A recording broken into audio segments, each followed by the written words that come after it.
Amang Diyos ug makagagahom nga Amahan, salamat sa mga grasya nga among nadawat, labi na sa gasa sa kinabuhi. Among gipangayo kanimo nga unta kami malamdagan sa pagkat-on ug pagsabot sa mga leksyon nga gikan sa among mga magtutudlo nga pinasubay sa bag-o nga pamaagi sa pagkat-on. Hinaot unta nga kami hatagan sa gasa sa pagsabot ug mahayagan ang among huna-huna ug among gilauman, ikaw magahatag kanamo sa proteksyon. Sa mga magtutudlo, magapadayon ang ilang kinasing-kasing nga pag-alagad. Una kami sa kalipay, aron mulambo ang tinuod na gugma ug kaluoy sa matag adlaw. Ining tanan among gilauman, sa ngalan ni Jesus, Amen.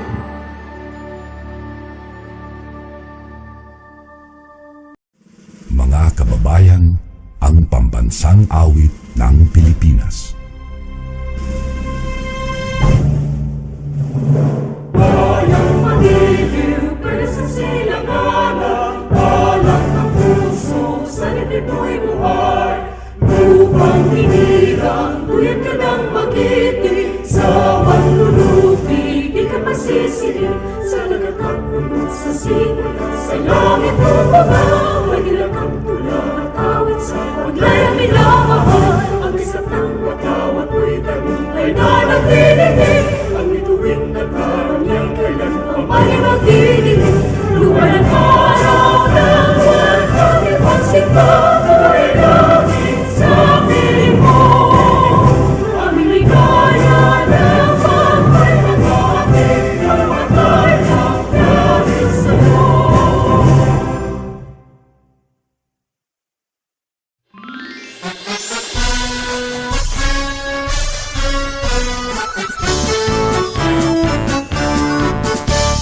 From the marshes of Pangal Bay, along its tiny southern quay, wafted by the winds, adventure and fortune, guided by God and destiny, came the sighs of Lapu-Lapu and Daguhoy, and to the land their hands employed, with hearts and mind attuned, calling Tanggug the land they enjoy. From the marshes of Pangal Bay, along its tiny southern quay, wafted by the winds, adventure and fortune, guided by God and destiny, came the sighs of Lapu-Lapu and Daguhoy, and to the land their hands employed, with hearts and mind attuned, calling Tanggug the land they enjoy. Tanggug blossom has rose by the bay, while Malindang watch with welcome glee the growth and progress on display. Tanggug a dream, Tanggug a town, Tanggug a city forever renowned, with their loyal sons endeavor it to be, with generation to behold and see, a mystic city by the side of Pangal Bay.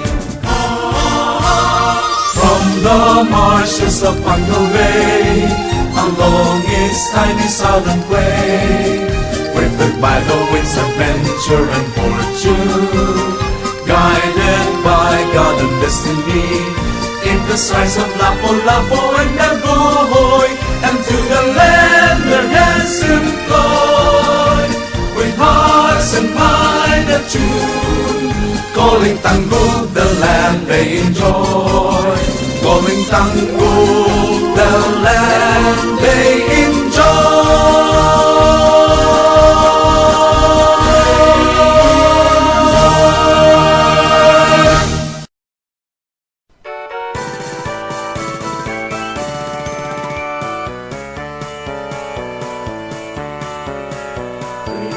sa miyang Mindanao mabuhay. Himahal na mong natawan, mauswagon, masidakon, malipayon, pagpala sa katahon. Magpapiling taning kasing-kasing, ang kabalaan o kamalipayon. Di sa kanunay gugmaan magpaibabaw, ang kahusay o kanina. Mabuhay ang iyong Mindanao, itanaan mong natawan. Bisag usab man kalimar, kami na minahalan. Sa buhat ang katuyuan, simbolo sa kagawasan. Magpabiling na magkahinusa, kadaugan sa tanan. Mabuhay ang iyong Mindanao, ang tanaan mong natawan. Isag-usap man kaliwat, kami na minahalay. Sa buhat ang katuyuan, simbolo sa kagawasan. Magpabiling na magkahinusa, kadaugan sa tanan. Magpabiling na magkahinusa, kadaugan sa tanan.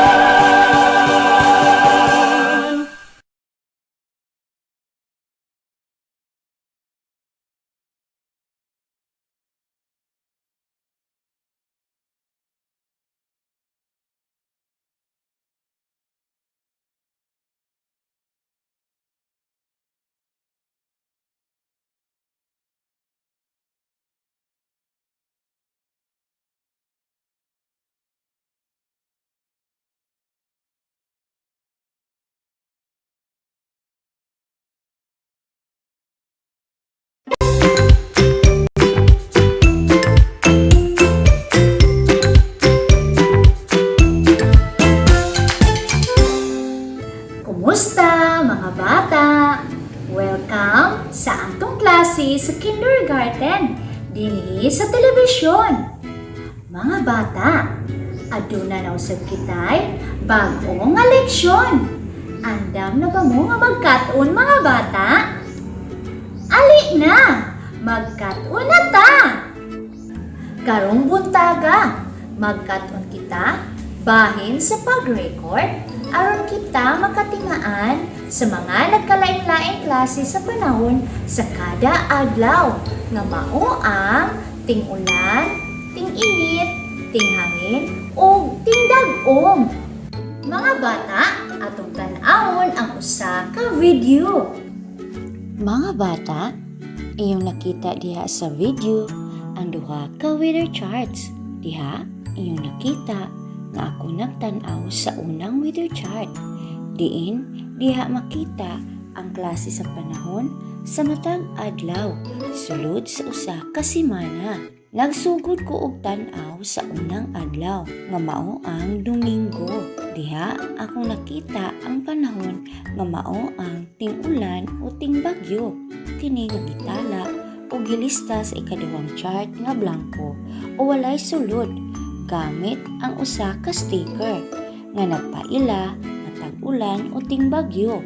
Mga bata, ang akong gibuhat mao nga naglista ko o nagtala sa dagan o klase sa panahon. Karon, ako naputan-awon ang sunod adlaw nga mao ang Lunes.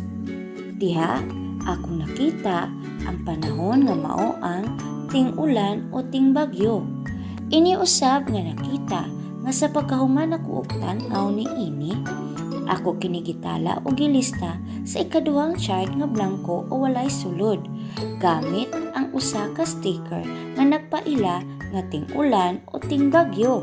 Mga bata, ang akong gibuhat mao nga naglista ko o nagtala sa dagan o klase sa panahon. Karon, ako na usab tan-awon ang sunod adlaw nga mao ang Martes. Diha ako nakita ang panahon nga mao ang tingdag-om. Ini usab nga nakita nga sa pagkahuman ako tan-aw niini ako kini nga gitala o gilista sa ikaduhang chart nga blanco o walay sulod gamit ang usa ka sticker nga nagpaila nga tingdag-om.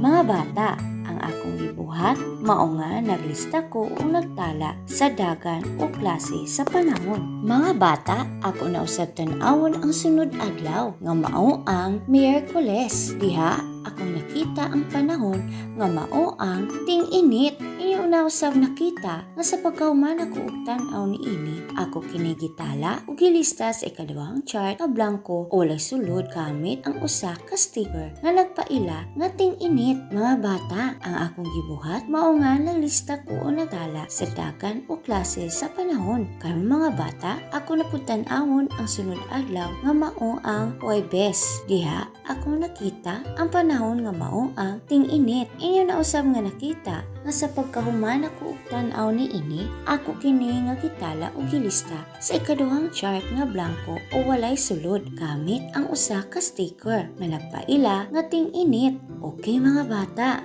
ang akong gibuhat mao nga naglista ko o nagtala sa dagan o klase sa panahon. Ako naputan-awon ang sunod adlaw nga mao ang Biyernes. Diha, inyo nakita ang panahon nga mao ang ting-init. Inyo na usab nga nakita nga sa pagkahuman ako og tan-aw niini ako kini nga gitala gilista sa ikaduhang chart nga blanco o walay sulod gamit ang usa ka sticker nga nagpaila nga ting-init. Kay mga bata, ang akong gibuhat mao nga naglista ko o nagtala sa dagan klase sa panahon. Karong mga bata, ako naputan-awon ang katapusang adlaw mao ang Sabado. Diha, ako nakita ang panahon nga mao ang ting-init. Inyo na usab nga nakita nga sa pagkahuman ako og tan-aw niini ako kini nga gitala o gilista sa ikaduhang chart nga blanco o walay sulod gamit ang usa ka sticker nga nagpaila nga ting-init. Mga bata, ang akong gibuhat sa video mao nga nagtala ko o naglista sa dagan sa klase sa panahon. Karon mga bata, nanapod ko'y laing ipakita nga video ato kinitan-awon o paminahon. Okay, karon mga bata, magduman ta pagtanaw sa weather chart. Atong tanawon aron matala nato ang matag panahon sulod sa usa ka adlaw o semana. Sa kada adlaw sulod sa usa ka semana. Okay, tan-awon na to mga bata. Asa ang panahon sa ting-ulan, madag-umon o ting-init. Gamit ang sticker. Gamit ang sticker. Okay mga bata. Tan-awon na ang weather chart. Ready na? Ready na mga bata? Yes, teacher! So ato itala ang matag panahon sa kada adlaw sulod sa usa ka semana. Aydan, tan-aw diri. Okay, sa adlaw nga Domingo. Unsa man ang panahon sa adlaw nga Domingo? Ato itala dito sa chart. Gamit atong sticker, unsa may iyang panahon? Ting-ulan. Ting-ulan. Very good. Okay. Butang dito. Aydan, ting-ulan.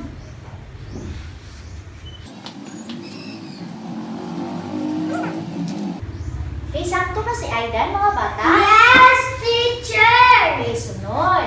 Sa adlaw nga Lunes, unsa man ang iyang panahon? Ting-ulan. Ting-ulan. Okay, CJ.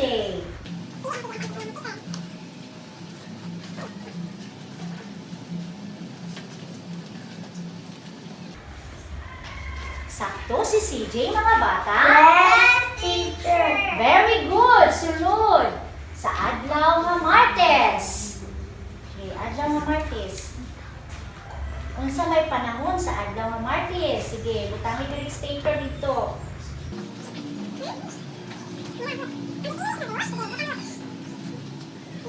Madag-umo na panahon. Okay, unsa na nga panahon? Madag-umo na panahon. Very good. Sunod.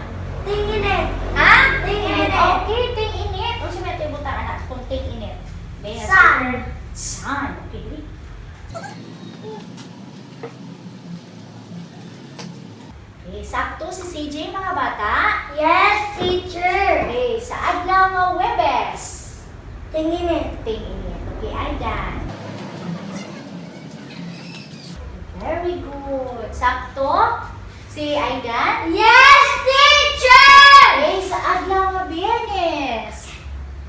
Unsa siya nga panahon? Tingin. Ting-init. Very good, Ruth.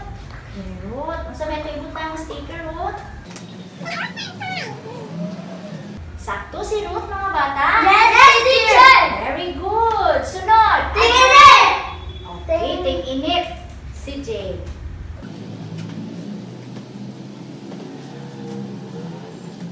Okay, sakto si CJ, mga bata?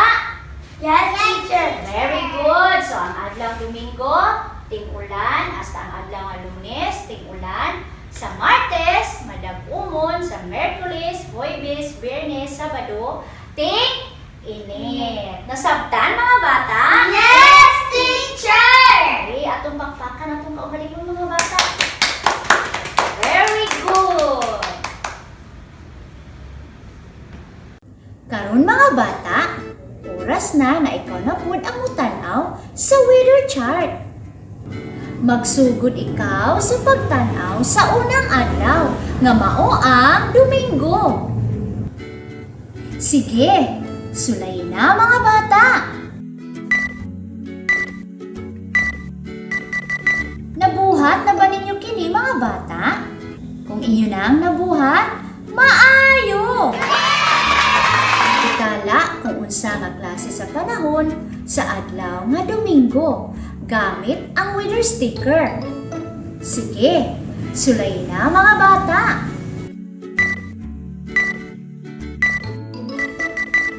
Nabuhat na ba ninyo kini mga bata? Kung inyo na ang nabuhat, maayo! Karon tan-awa na pod ang ikaduhang adlaw nga mao ang adlaw nga Lunes.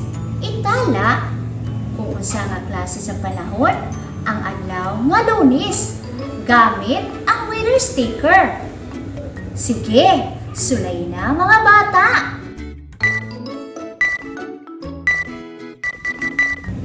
Nabuhat na ba ninyo kini mga bata? Kung inyo nang nabuhat, maayo! Tan-aw na po nato ang ikatulong adlaw. Ang adlaw nga Martes. Itala kung unsa nga klase sa panahon ang naa sa adlaw nga Martes gamit ang weather sticker. Sige, sulayin na mga bata.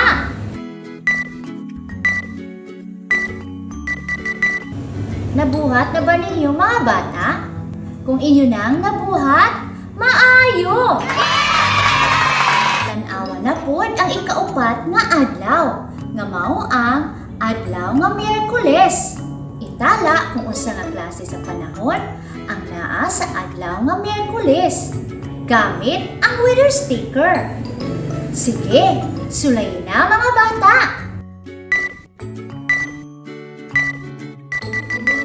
Nabuhat na ba ninyo kini mga bata? Kung inyo nang nabuhat, maayo! Karon tan-awa na pod ang ikalimang adlaw nga mao ang Huwebes. Itala kung unsa nga klase sa panahon ang naa sa adlaw nga Huwebes gamit ang weather sticker. Sige, sulayin na mga bata. Nabuhat na ba ninyo kini mga bata? Kung inyo nang nabuhat, maayo! Tan-awa na pod ang ikaunong nga adlaw, nga mao ang adlaw nga Biyernes. Itala kung unsa nga klase sa panahon ang naa sa adlaw nga Biyernes gamit ang weather sticker. Sige, sulayin na mga bata. Nabuhat na ba ninyo mga bata? Kung inyo nang nabuhat, maayo! Awa na pod ang ikapitong adlaw, nga mao ang adlaw nga Sabado. Itala kung unsa nga klase sa panahon ang naa sa adlaw nga Sabado gamit ang weather sticker. Sige, Sulay na mga bata! Nabuhat na ba ninyo kini mga bata? Kung inyo nang nabuhat, very good! Para sa inyong unang buluhaton, Tun-i ang weather chart. Kolore ang kahon, ubos sa matag ngalan sa adlaw. Itala sa kahon kung unsa ang klase sa panahon sa matag adlaw. Pinaagi sa pagkolor og kahel o orange kung mahitungod kini sa klase sa panahon nga ting-ulan. Lunaw kung ting-init, dalag kung ting-hangin. alang sa duga nga buluhaton, isumpay ang putol-putol nga linya aron maporma ang mulagway sa nagpalupad og tabanog o kolore kini.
Maayong adlaw mga bata!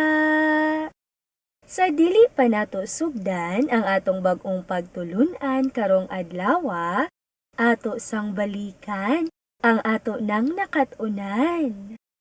Atong nakatunan ang letrang Q nga adunay tingog nga Q. Karon mga bata, atong paminawon ang kanta sa letrang Q.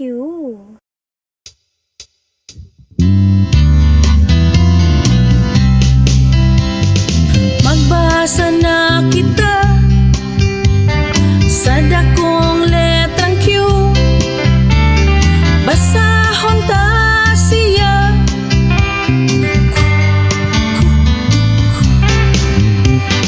Magbasa na kita sa gamayng letrang Q. Basahon ta siya.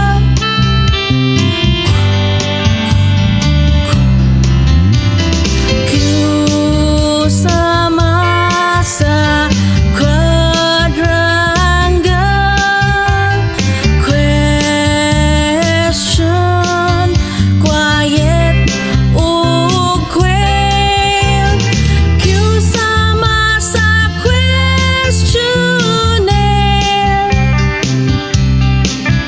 Quarter, quizzes o queen.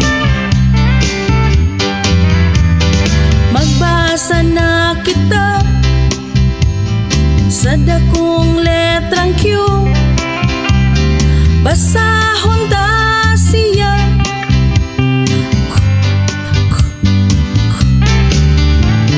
Basahon ta siya.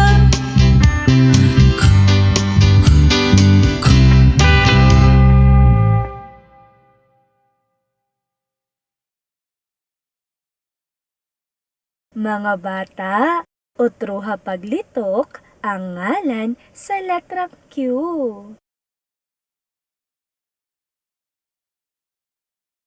Kung ang inyong gisulti mao ang letrang Q. Maayo mga bata!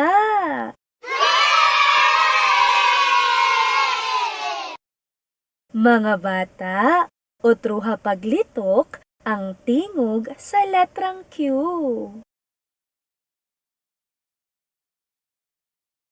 Kung ang inyong gisulti mao ang sakto mga bata.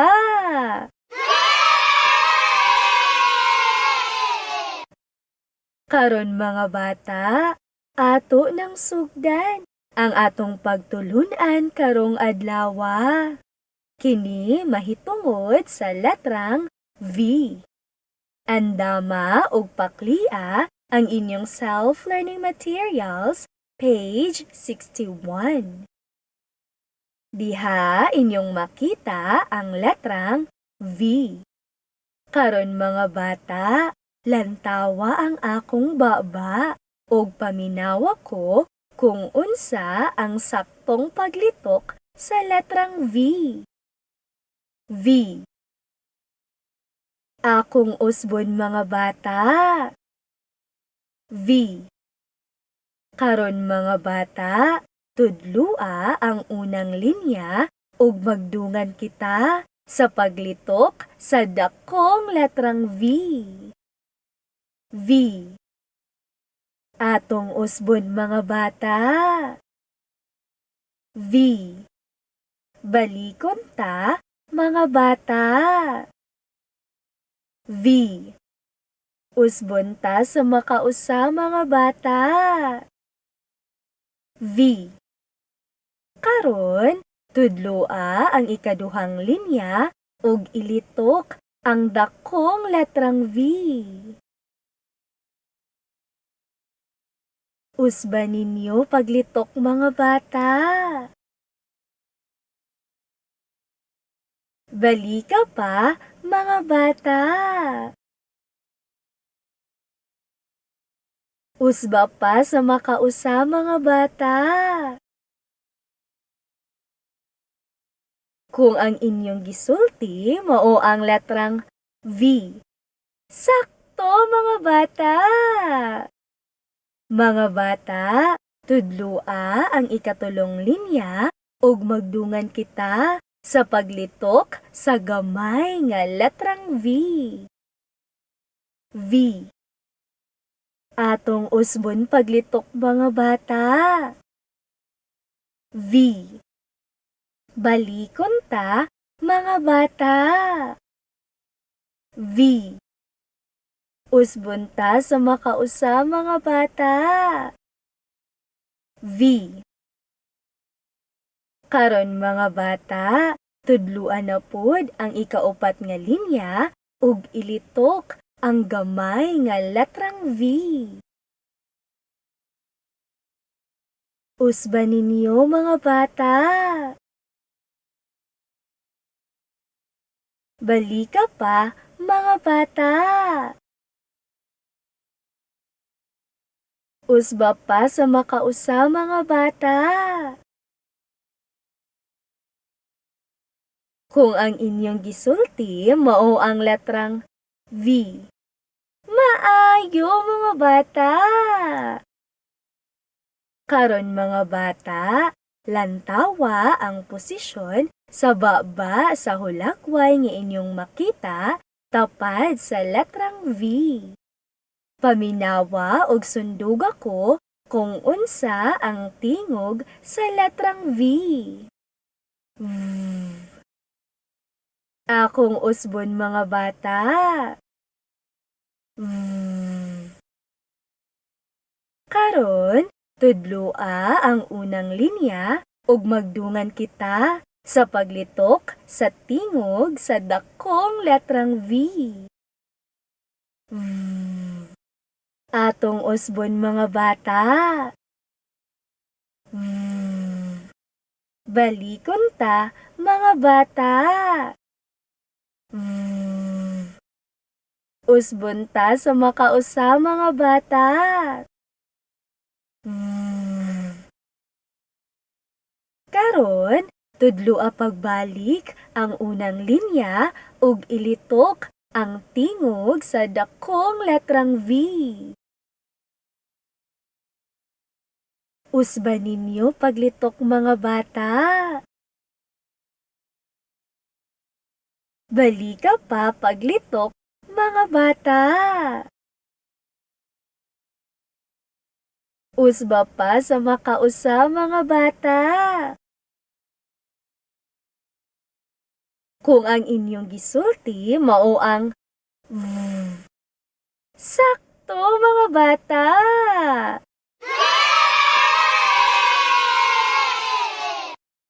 Mga bata, tudloa ang ikaduhang linya ug ilitok ang tingog sa dakong letrang V. Usba paglitok, mga bata. Balika pa paglitok, mga bata. Usba pa sa makausa, mga bata. Kung ang inyong gisulti mao ang maayo, mga bata.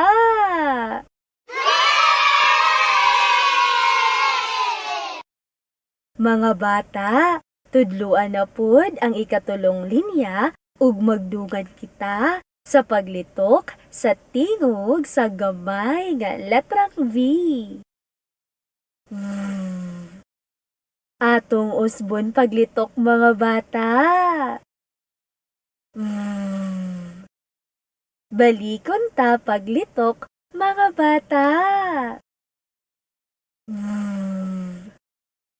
Usbon ta sa makausa, mga bata.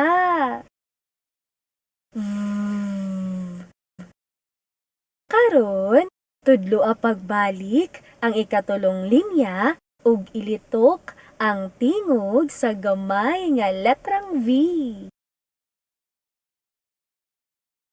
Usba ninyo paglitok, mga bata. Balika pa, mga bata.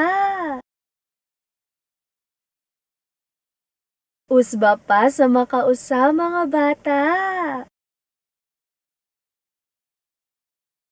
Kung ang inyong gisulti mao ang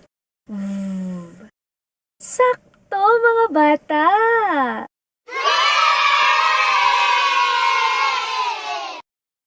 Mga bata, tudlua ang ikaupat nga linya ug ilitok ang tingog sa gamay nga letrang V. Usba ninyo, mga bata. Balika pa, mga bata. Usba pa sa makausa, mga bata. Kung ang inyong gisulti mao ang sakto, mga bata.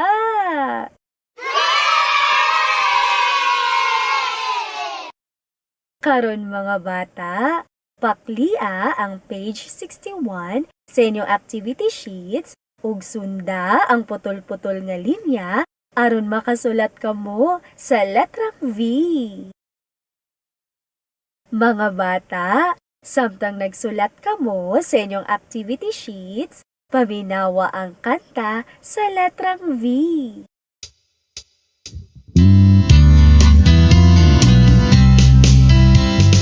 Magbasa na kita sa dakong letrang V. Basahon ta siya.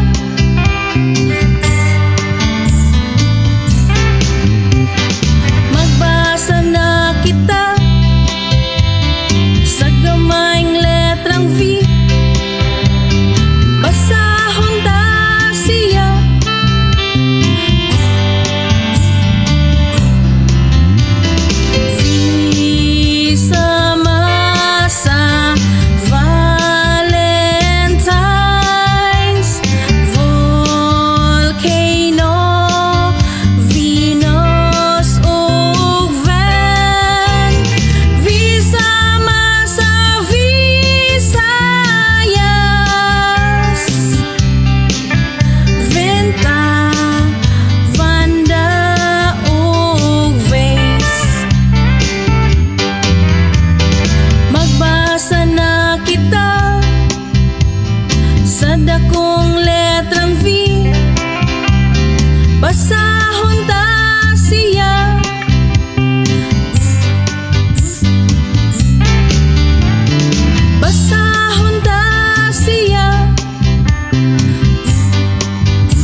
Aron mga bata, samtang nagsulat kamo sa inyong activity sheets, paminawa ko kung unsaon ako pagbasa ang ngalan sa mga hulagway nga makita sa ubos sa inyong self-learning materials.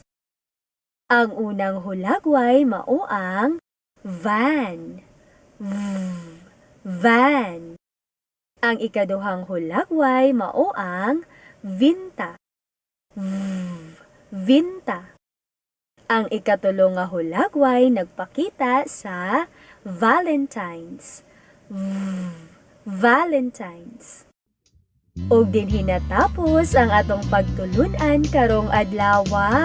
Hangtod sa sunod nga higayon mga bata.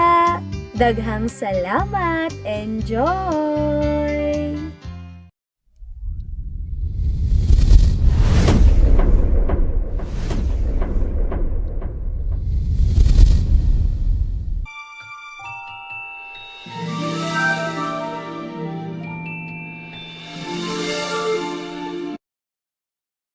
Magandang umaga mga bata! Kumusta kayo sa araw na ito? Handa na ba kayo sa ating panibagong leksyon? Ako si Teacher Popoy. Sa araw na ito, ating sisimulan ang ating panibagong leksyon sa Filipino. Mga bata, basahin natin ang mga pangalan ng mga larawan na may cluster DR. Ang cluster DR ay may tunog na D. Ngayon, kilalanin at babasahin natin ang mga pangalan na nasa larawan. Basahin natin ang pangalan ng driver, drum, droga, drama, dragon, madre, padre. Basahin ninyo ang mga salita na makikita sa screen. Simulan na ninyo mga bata.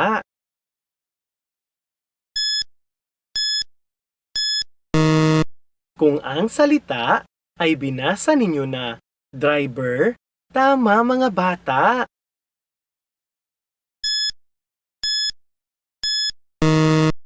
Kung ang salita ay binasa ninyo na drum, magaling mga bata.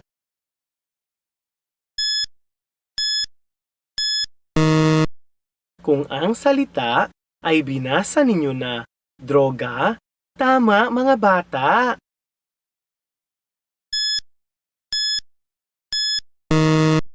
Kung ang salita ay binasa ninyo na drama, magaling mga bata.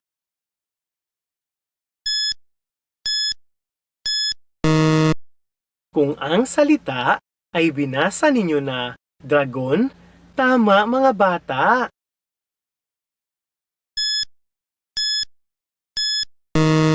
Kung ang salita ay binasa ninyo na madre, magaling mga bata.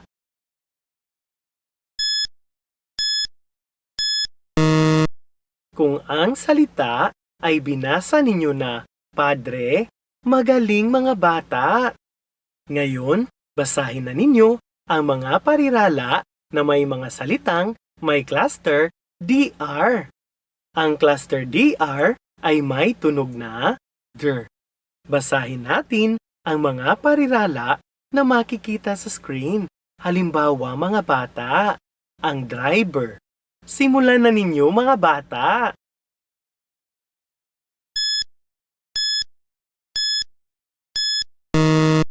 Kung ang parirala ay binasa ninyo na ang drum, magaling mga bata.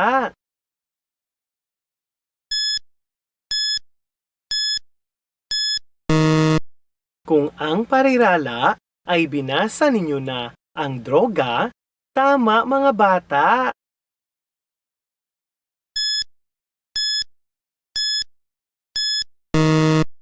Kung ang parirala ay binasa ninyo na ang drama, magaling mga bata.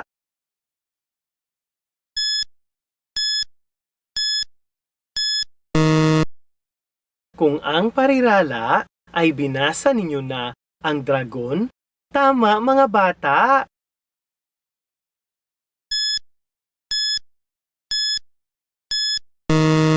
Kung ang parirala ay binasa ninyo na ang madre, magaling mga bata.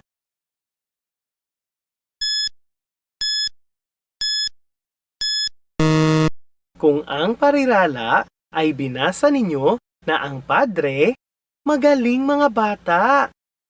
Ngayon, basahin ninyo ang mga parirala na makikita sa screen. Simulan na ninyo mga bata.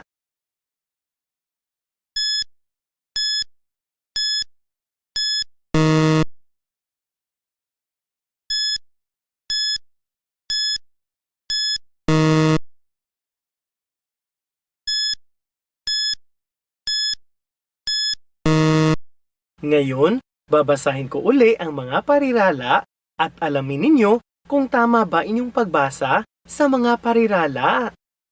Ang driver at ang dragon. Ang droga at ang drum. Ang padre at ang madre.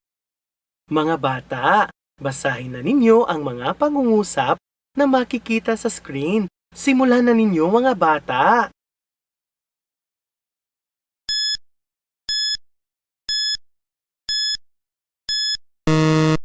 Kung ang pangungusap ay binasa ninyo na ang driver ay bumili ng droga sa butika, tama!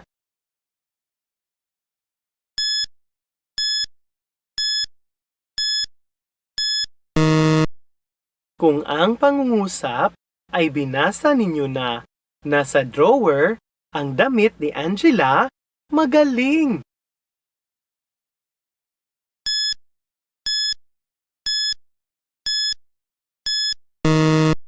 Kung ang pangungusap ay binasa ninyo na magaling mag-drawing si Lalin, tama!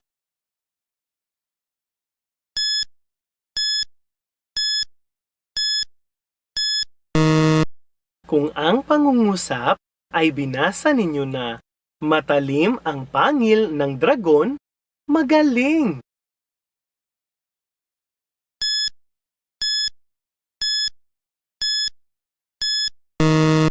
Kung ang pangungusap ay binasa ninyo na nakinig siya ng drama sa radyo, tama! Ngayon, basahin ninyo ang isang tula na makikita sa screen na pinamagatang ang driver. Simulan na ninyo mga bata!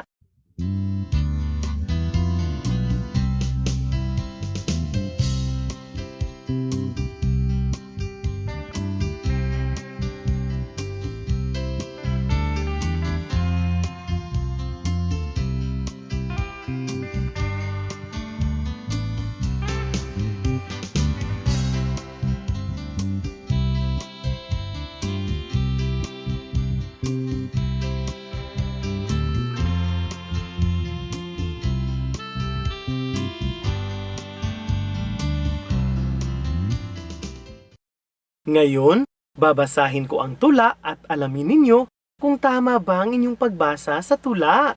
Ang driver. Si Drego ay isang driver ng motorsiklo. Isang araw, maagang gumising si Drego para makarami ng mga pasahero. Maingat at maasikaso siya sa kanyang mga pasahero. Maraming humahanga sa kanya dahil sa kanyang katangiang iyon. Kinahapunan ay bumili siya ng masarap na pagkain pag-uwi dahil malaki ang kanyang kita. Pagdating niya sa bahay ay masaya siyang sinalubong ng kanyang mga anak. Kung ang tula ay binasa ninyo katulad ng aking pagbasa, magaling mga bata!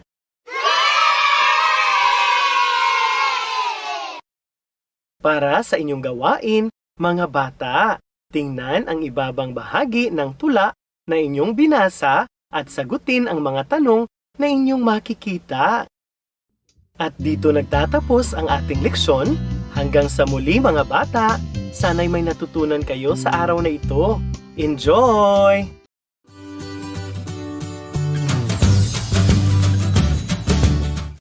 ug karon, ang atong mga kabataan sa grade 1, grade 2 ug grade 3 pabilin nga maminaw para sa inyong mga pagtulunan karong adlaw. Sige, pagplaster na!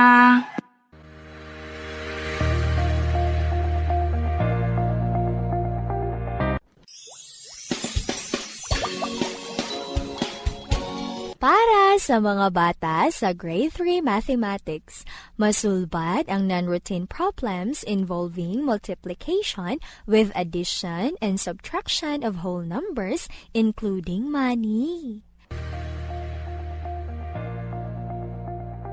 Mga bata, karong adlaw atong katunan ang pagsulbat sa non-routine problems involving multiplication with addition and subtraction of whole numbers, including money.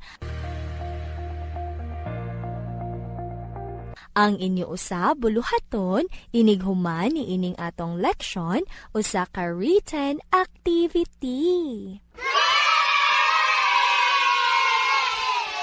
Mga bata, ang order of operations mao kini ang basihan sa husto nga hanay aron makwenta og husto ang ekspresyon sa matematika nga adunay nagkalain-lain nga operations. Ang addition mao ang proseso sa pagdugang sa usa ka butang o numero sa uban, pananglitan. Ang duha dungagan og tulo mamahimong 5. Ang upat dungagan og duha mamahimong 6. Ang subtraction mao ang proseso sa pagkuha sa usa ka butang o numero gikan sa lain, pananglitan. Ang 6 kuhaan og duha mamahimong 4. Ang 8 kuhaan og 4 mamahimong 4. Ang multiplication mao ang proseso sa pagpilo-pilo sa usa ka butang o numero, pananglitan. Ang 3 i-multiply sa duha, ang tubag niini mao ang 6. Ang 8 i-multiply sa 3, ang tubag niini mao ang 24. Ang husto nga pagkwenta sa order of operations gamit ang multiplication o addition o subtraction, kinahanglan nga unahon ang multiplication ay hapa ang addition o subtraction. Sa pagkuha o pagsulbat sa problema o solving non-routine problems nga adunay kalabutan sa multiplication, nga adunay addition o subtraction sa whole numbers, kauban na ang salapi gamit ang angay nga mga stratehiya o gihiman sa pagsulbat sa problema nanginahanglan og usa ka degree sa pagkamamugnaon o kasagaran walay dayag nga stratehiya alang sa pagsulbad niini. Sa page 45 sa inyong RBI Learning Materials, makita ang pananglitan.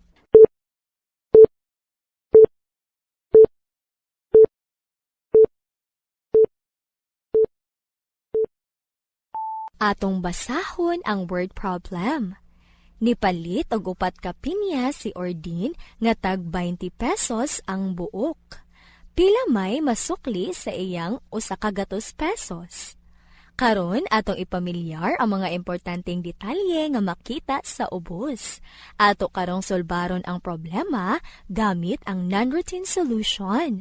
Aduna kitay number sentence nga 100 pesos kuhaan og 20 pesos i-multiply kini sa 4 o 100 pesos minus 20 pesos times 4 equals n. Sa atong order of operations, ato unang i-multiply ang mga numero. Ang 20 i-multiply sa 4, ang tubag niini mao ang 80. Isulat nato ang tubag nga 80 pesos ug i-minus kini sa 100 pesos. Kuhaan ang 100 pesos ug 80 pesos. 100 pesos, kuhaan og 80 pesos, mabinlan og 20 pesos. 20 pesos ang sukli sa iyang 100 pesos. Hinumdumi mga bata nga ang husto nga pagkwinta sa order of operations gamit ang multiplication ug addition o subtraction, kinahanglan nga unahon ang multiplication ay pa ang addition o subtraction.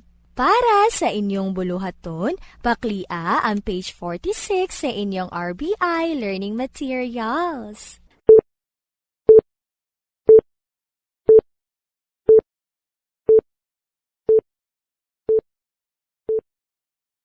Basaha og sulbara ang problema gamit ang pamaagi sa pagsulbad sa non-routine problem.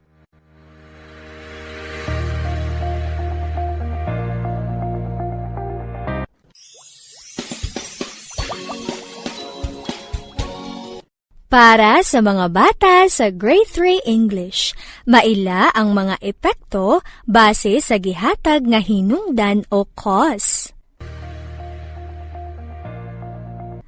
Mga bata, karong adlawa atong katunan ang pag-ila sa mga epekto base sa gihatag nga hinungdan o cause. Ang iniusa buluhaton inighuman ni ining atong leksyon usa ka written activity. Paklia ang inyong RBI Learning Materials sa Grade 3 English, pages 1 and 2. Mga bata, a cause tells the reason why something happens or has to be done. Here are the signal words for cause. If, because, since, due to. An effect tells the result or effect of an event or an idea. Here are the signal words for effect. Then, so, therefore, as a result, finally, for this reason. In some cases, there are more than one effect in a given cause. For example, let me read to you the example. It is raining, so the flowers bloom. The ground is wet, and the stream is overflowing. In order for us to identify several effects based on the given cause, let's answer the following questions. Why do the flowers bloom? The ground is wet and the stream is overflowing. Mga bata, the answer is, the flowers bloom, the ground is wet, and the stream is overflowing because it is raining. Therefore, it is raining is the cause because this is the reason why the flowers bloom.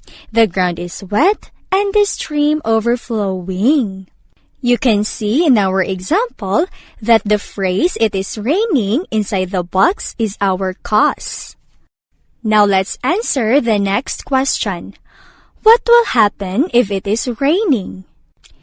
Mga bata, based on the given example, the answer is, if it is raining, the flowers bloom, the ground is wet, and the stream is overflowing. So, the flowers bloom, the ground is wet, and the stream is overflowing are the result when it is raining. Therefore, without the cause, the effects will not happen. Now, you can see in our example the underlined phrases which are, the flowers bloom, the ground is wet, the stream is overflowing. These are our several effects. And the word so is our signal word for result. It is raining is the cause. So is the signal word for result. The flowers bloom, the ground is wet, and the stream is overflowing are our several effects. Now let's proceed to your activity. Kindly open your RBI Learning Materials, page 2.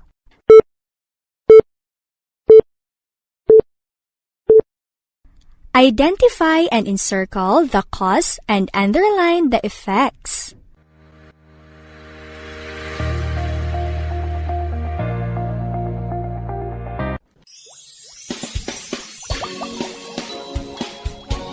Para sa mga bata sa Grade 2 Filipino. Masaysay pinaagi sa pagsulat ang nabasa nga istorya nga adunay insaktong hanay pinaagi sa tabang sa mga hulagway.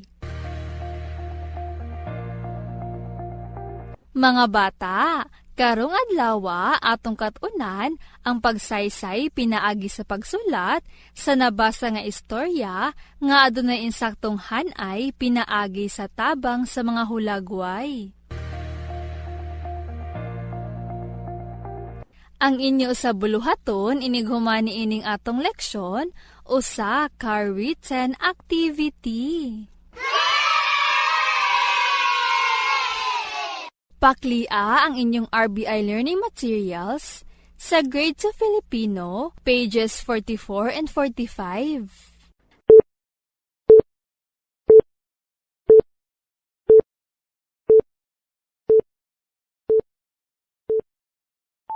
Mga bata, upang maisalaysay ang pangyayari sa kwentong binasa, dapat nating tandaan ang mga mahahalagang pangyayari sa kwento tulad ng simula, gitna, at wakas. Ang simula ay ang unang bahagi ng kwento. Ang sinyalis ng salita na nagsasabi sa simula ng teksto ay una. Ang gitna ay nasa pagitan ng simula at wakas. Ang sinyalis ng salita na nagsasabi sa gitna ng kwento ay sumunod. Ang wakas ay kung katapusan ng kwento. Ang sinyalis ng salita na nagsasabi sa wakas ng teksto ay panghuli. Maaari din maisalaysay ang mga pangyayari ng may tamang pagkasunod-sunod sa tulong ng mga larawan at pamatnubay na tanong.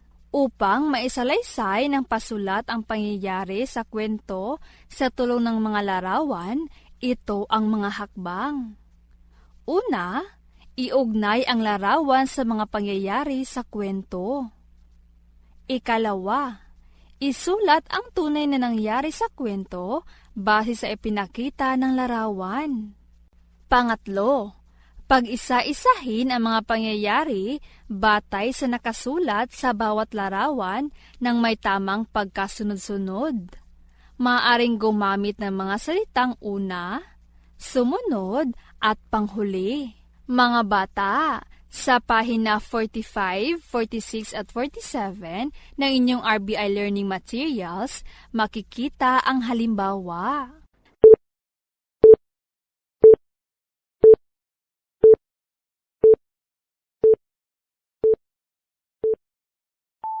Basahin ang kwento. May mga larawan na may tamang pagkasunod-sunod na may bilang 1 hanggang 4. Mayroon itong nakasulat na tunay na pangyayari sa kwento. Ang buong pagsalaysay ay nakasulat sa loob ng kahon sa panghuling bahagi. Pakinggan niyo mga bata, babasahin ko na ang kwento. Unang araw ng pasukan. Maagang gumising si Ben dahil unang araw niya sa pasukan. Una, pumunta siya sa banyo at naligo. Sumunod, pumunta siya sa kanilang kusina at kumain ng almusal. Panghuli, nagsimula na siyang maglakad patungo sa paaralan. Napakasaya ni Ben dahil pasukan na naman. Mga bata, inyong narinig ang ating kwento. Ngayon, tingnan niyo ang mga larawan sa ibaba. Tingnan niyo ang unang larawan, mga bata. Gumising ng maaga si Ben dahil unang araw ng pasukan. Tingnan niyo naman ang ikalawang larawan. Pumunta sa banyo si Ben at naligo. Ngayon, tingnan niyo naman ang ikatlong larawan. Nagpunta si Ben sa kusina at kumain ng almusal. Ngayon, tingnan niyo naman ang ika-4 na larawan. Masayang naglakad si Ben patungo sa paaralan. Mga bata, upang maisalaysay ang tamang pagkasunod-sunod ng kwento sa tulong ng mga larawan, ganito ang pagkasulat. Gumising ng maaga si Ben. Pumunta sa banyo si Ben at naligo. Sumunod ay nagpunta siya sa kusina at kumain ng almusal. Panghuli, masayang naglakad si Ben patungo sa paaralan. Mga bata, tama ang ating nasulat na pagsalaysay sa mga pangyayari sa kwento dahil sa tulong ng larawan. Ang lahat ng nakasulat ay mababasa sa kwento ng may tamang pagkakasunod-sunod. Ngayon mga bata, para sa inyong gawain, buksan at basahin ang pahina 47 and 48 ng inyong RBI Learning Materials.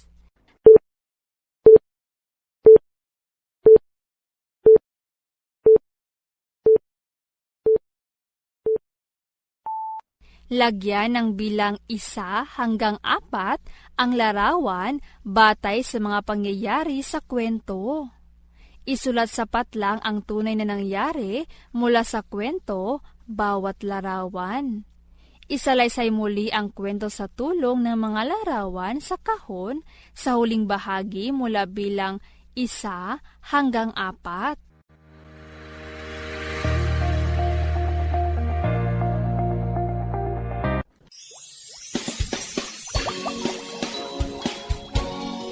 Para sa mga bata sa Grade 2 MTB, magamit ang subject pronoun sa pahayag. Mga bata, karong adlaw atong katunan ang paggamit sa subject pronoun sa pahayag. Ang inyo usab buluhaton inighuman ni ining atong leksyon usa ka written activity. Paklia ang inyong RBI Learning Materials sa Grade 2 MTB, pages 1, 2, and 3. Mga bata, ang subject pronoun mao kadtong mga pronoun nga gihisgutan sa pahayag sama sa ako, sila, ikaw, siya, kini. Pananglitan. Midagan siya. Midaog sila. Migamit ang pahayag og subject pronoun nga siya og sila. Pananglitan mga bata. Diha sa walang bahin sa inyong RBI Learning Materials, mabasa ang pahayag. Sa tuong bahin makita ang pulingalan ug usa niini ang husto nga pulingalan aron makompleto ang pahayag. Paminawan ninyo mga bata. Midaog blank sa dula. Akong usbon. Midaog blank sa dula. Sa tuong bahin inyong makita ang pulingalan nga ako, sila.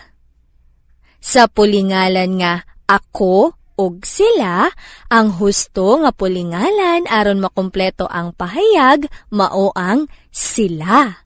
Midaog sila sa dula. Sila ang hustong tubag. Ang sila naghisgot kini sa sobra sa duha ka tawo. Ang sila pulingalan isip subject o mao kini ang gihisgutan sa pahayag. Paminawan na pod ninyo mga bata. Mikanta blank gahapon. Akong usbon. Mikanta blank gahapon. Diha inyong makita ang pulingalan nga ako, ikaw. Sa pulingalan nga ako ug ikaw, ang husto nga pulingalan aron makumpleto ang pahayag mao ang ako. Mikanta ako gahapon. Ako ang hustong tubag. Ang ako naghisgot kini sa usa ka tawo.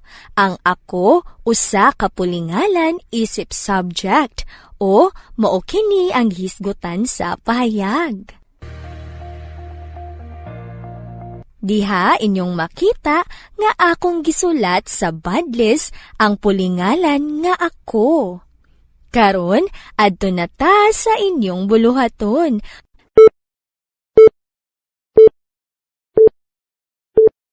Pilia ang husto nga pulingalan sa matag numero.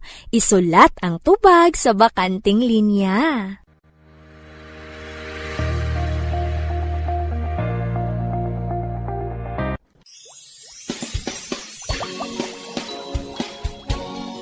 Para sa mga bata sa Grade 1 Filipino, matubag ang mga pangutana mahitungod sa nadungog nga storya.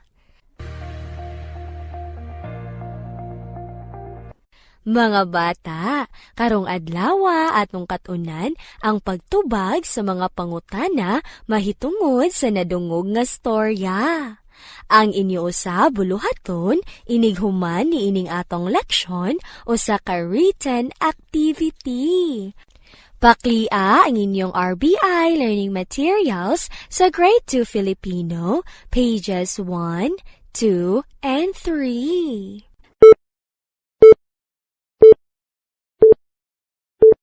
Mga bata, ang pabula ay kwento kung saan mga hayop ang gumaganap at ang mga hayop na ito ay kumikilos at nagsasalita na tulad ng tao. May mga salitang ginagamit sa pagtatanong na tumutukoy sa partikular na kasagutan. Sino ang ginagamit kung nais magtanong tungkol sa tao o sa tauhan sa kwento? Ano ang ginagamit kung nais magtanong tungkol sa bagay, hayop, katangian, pangyayari o ideya? Saan naman ang ginagamit kung nais malaman ang isang lugar? Kailan ang ginagamit kung nais mong malaman ang oras, panahon o petsa ng isang pangyayari? Ilan kung nais mong malaman ang bilang ng tao, bagay o hayop? Bakit kung nais mong malaman ang dahilan o layunin ng isang bagay? Paano kung nais mong magtanong tungkol sa paraan ng paggawa ng isang bagay? Ang mga sumusunod ay mga dapat tandaan sa pagsagot sa mga tanong sa napakinggang pabula, tula o tekstong pang-impormasyon. Una, matamang makinig sa taong nagbabasa. Pangalawa, unawaing mabuti ang napakinggang pabula, tula o teksto. At pangatlo, maaaring itala sa papel o kwaderno ang mga mahahalagang detalye ng napakinggang pabula, tula o teksto. Ang pagsagot sa tanong tungkol sa napakinggang pabula ay isa sa mga batayan upang masabi na nauunawaan mo ito. Halimbawa, pakinggan ninyo ang pabulang aking babasahin at alamin natin ang mga kasagutan sa bawat katanungan. Si Langgam at si Tipaklong. Sa isang malayong gubat ay nakatira ang dalawang magkaibigan na sina Langgam at Tipaklong. Kahit sila ay magkaibigan, malaki ang kanilang pagkakaiba. Si Langgam ay masipag. Araw-araw siyang nagtatrabaho upang makaipon ng pagkain, habang si Tipaklong naman ay araw-araw na naglalaro. Ayon kay Tipaklong, maraming halaman ang maaari niyang pagkukunan ng pagkain.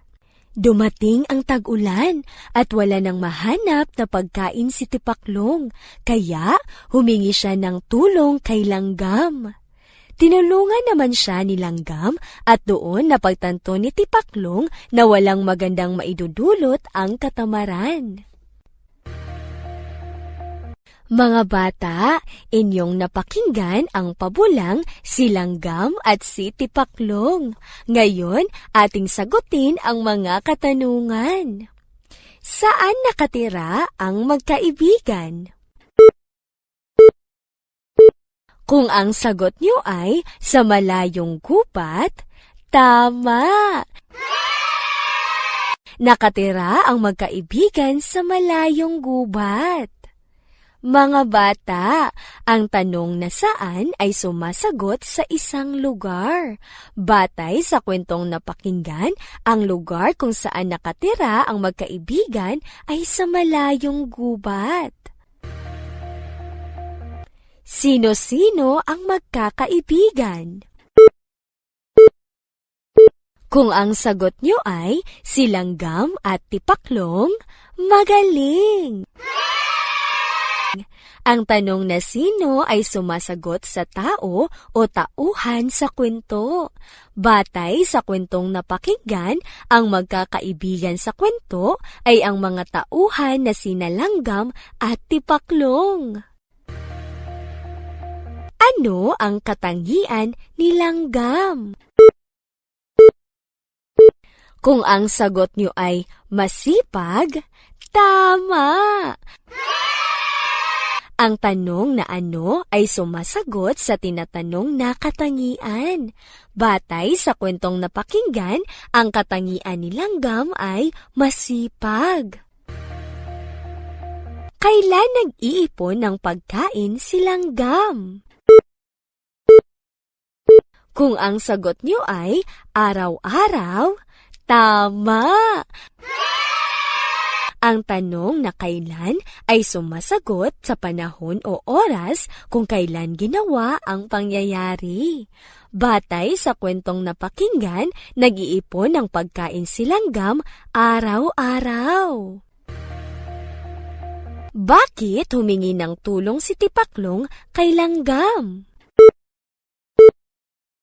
Kung ang sagot nyo ay dahil dumating na ang tag-ulan at wala na siyang mahanap na pagkain, tama!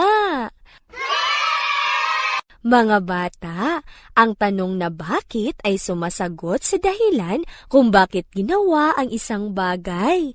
Batay sa kwento, humingi ng tulong si tipaklong dahil tag-ulan na at wala na siyang mahanap na pagkain.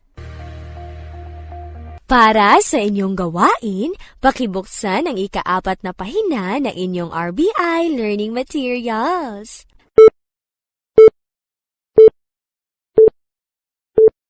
Pakinggan ang pabula at sagutin ang mga tanong tungkol dito. Bilugan ang titik ng tamang sagot. Ang lobo at ang ubas. Minsan ay inabot ng gutom sa kagubatan ang isang lobo. Nakakita siya ng isang puno ng ubas na hitik ng hinog na bunga. Swerte ko naman, hinog na at tila matatamis ang ubas, ang sabi ng lobo sa sarili. Lumundag ang lobo upang sakmalin ang isang bungkos ng hinog sa ubas, subalit hindi niya maabot ang bunga. Lumundag siyang muli at muli at muli pa, subalit hindi pa rin niya maabot ang ubas. Nang mapagod na, ay sumuko rin sa wakas ang lobo at malungkot na umalis palayo sa puno. Hindi na bale, tiyak na maasim naman ang bunga ng ubas na iyon, ang sabi niya sa sarili.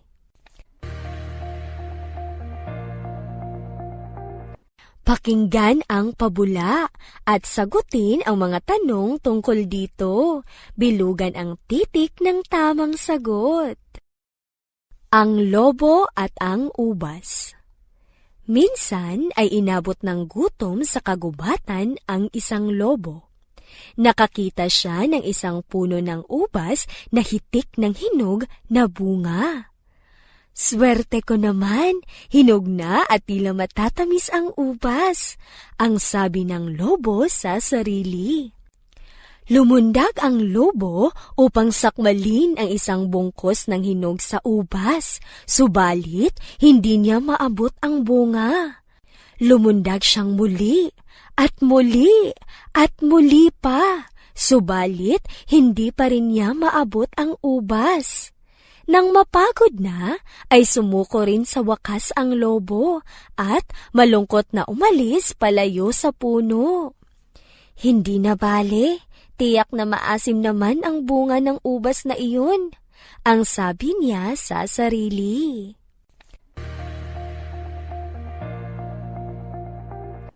Ngayon, oras na para sagutin ninyo ang tanong.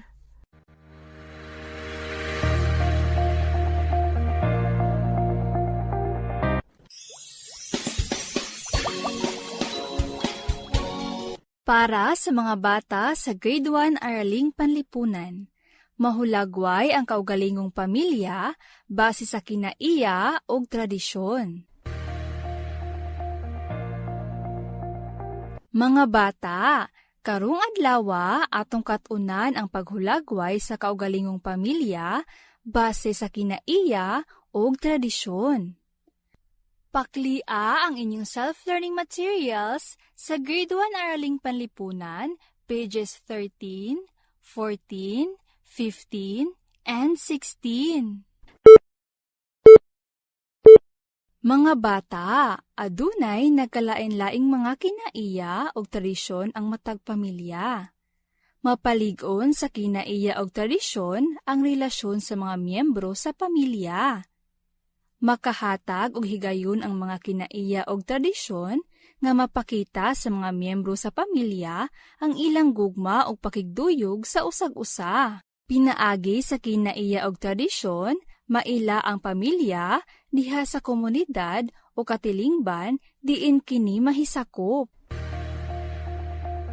Ang maayong kinaiya sa pamilya sama sa paghiusa sa pagpangaon ug pagampo, pagduyog sa mga kabanay nga anaa sa kasubo o kalipay, pagtinabangay ug pagtahod sa matag usa, angayan nga ipadayon, aron mamahimong sumbanan o modelo sa mga anak sa panahon, o higayon nga sila na usab ang mamahimo nga ginikanan sa umaabot nga panahon. Pananglitan mga bata, mga kinaiya o tradisyon sa matag pamilya sama sa pagpabunyag sa bata nga bag-ong natawo. Karon mga bata, para sa dugang kasayuran, basaha ang inyong self-learning materials ug basaha ug buhata ang buluhaton nga makita sa inyong activity sheets.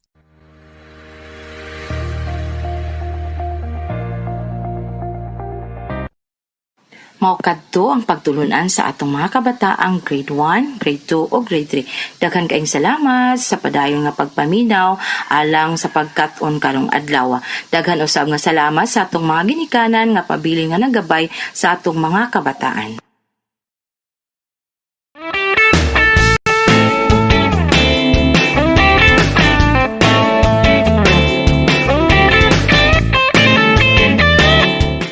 Ug karon ang atong mga kabataan sa grade 4, grade 5, and grade 6 magplaster na para sa inyong mga pagtulunan karong adlaw.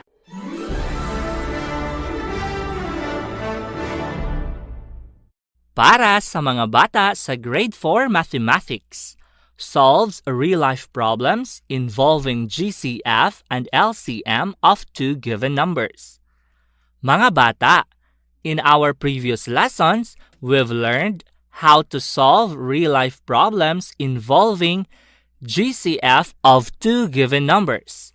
Today, let us learn how to solve real-life problems involving LCM of two given numbers. At the end of this lesson, you are going to answer a written activity. In our previous lessons, we've also learned that the least common multiple, or the LCM, is the smallest positive multiple that is common to two or more numbers. So now, for example 2, kindly open your RBI learning materials on page 4. Let us try to solve this problem. I will read the problem inside the box. Listen very carefully. Mang Dandoy is going to put eggs in trays of 6 eggs and 12 eggs. What is the smallest number of eggs that Mang Dandoy can put using trays? So, for us to answer the problem, let us follow certain steps. Step 1, mao ang understand. Under ani nga step, we need to answer 2 questions. Una nga pangutana, what is asked? Para atong maansiran ni mga learners, balik gihapon ta sa problem. Tanawa ang question part sa problem. Kanang naay question mark. Ato lang ng himuon nga statement form. So, ang answer sa question is the smallest number of eggs that Mang Dandoy can put using trays. Sunod nga pangutana under the step is, what are the given? Unsa man ang mga gipanghatag nga mga impormasyon dira sa problema? So based sa problem nga akong gibasa kaganina, the given are trays of 6 eggs and trays of 12 eggs. So mao to ang step 1. Adto ta sa step 2. Mao ang plan. Atong planuhon ug unsaon manato pag-solve ang problem. We will find the LCM or the least common multiple of the two quantities of eggs using continuous division method. So magamit gihapon ta og continuous division method. So mao to ang step 2. Karon adto ta sa step 3, ang solve. So atong isolve ang problema using continuous division. So una, atong isulod sa upside down division bar ang mga given nga numbers, mao ang 6 ug 12. Dayon, mangita ta og prime number nga ma-divide ni 6 ug 12. So diha sa inyong RBI learning materials, inyong makita nga ang number 2 mao'y common prime number nga ma-divide ni 6 ug 12. So, 6 divided by 2 equals 3. Atong ibutang si number 3 ubos ni number 6. 12 divided by 2 equals 6. Atong isulat si number 6 ubos ni number 12. So ato lang balik-balikon kani nga lakang or step. Hangtod nga ang atong answer, 1 na lang jud ang ilahang common factor. So karon atong isulod sa upside down division bar ang number 3 ug number 6. Dayon atong pangitaon ang iyahang common prime factor nga pwede ma-divide nilang duha. So diha sa inyong RBI learning materials, inyong makita nga ang number 3 maoy common prime number nga ma-divide ni 3 ug 6. 3 divided by 3 equals 1. Atong isulat si number 1 ubos ni number 3. 6 divided by 3 equals 2. Atong isulat si number 2 ubos ni number 6. So ang atong answer or ang quotient is 1 and 2. Since wala na may laing number nga ma-divide sa 1 and 2 aside sa 1, so muhunong nata dira. Karon, ang sunod natong buhaton para makuha nato ang LCM or least common multiple, ato lang i-multiply or i-times ang mga divisors ug ang quotient. Mga bata, ang divisors ug ang quotient inyong makita diha sa inyong RBI learning materials kanang gilinginan. Mao ang 2, 3, 1, and 2. So ato lang na silang i-multiply. 2 times 3 equals 6. 6 times 1 equals 6. 6 times 2 equals 12. Therefore, the LCM of 6 and 12 is 12. The smallest number of eggs that Mang Dandoy can put in trays is 12. Mao to ang atong step 3. So karon adto ta sa step 4, which is check. To check, we will list down the multiples of 6 and 12. So diha inyong makita nga ang multiples ni 6 kay 6, 12, 18, and 24. Ang mga multiples ni 12 kay 12, 24, 36, 48. So, inyong makita dira nga ang smallest number or ang least common multiple ni 6 ug 12 kay ang number 12. So, makaingon ta nga the smallest number of eggs Mang Dandoy can put in trays is 12. Therefore, our answer is correct. Nakuha niyo ba mga bata? Magaling! Now, for your activity, kindly open your RBI learning materials on page 5. You are going to solve the given problem. Now, it's time for you to do your activity.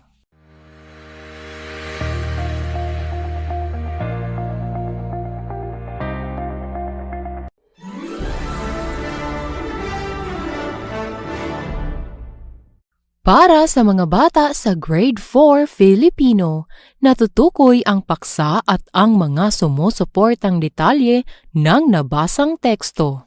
Mga bata, sa araw na ito pag-aralan natin kung paano natutukoy ang paksa at ang mga sumusuportang detalye ng nabasang teksto. Ang gawain ninyo pagkatapos ng leksyong ito ay isang performance activity. Pakibuksan ang inyong RBI Learning Materials, page 1. Sa impormasyon, inyong makikita at mababasa na ang talata ay binubuo ng isa o lipon ng mga pangungusap na magkakaugnay. Ito ay binubuo rin ng pangunahing paksa at sumusuportang detalye o mga pantulong na detalye. Pangunahing paksa, ito ang main idea o sentro o pangunahing tema sa talata.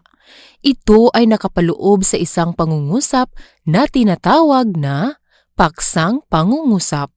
Kadalasan ay makikita sa unang pangungusap.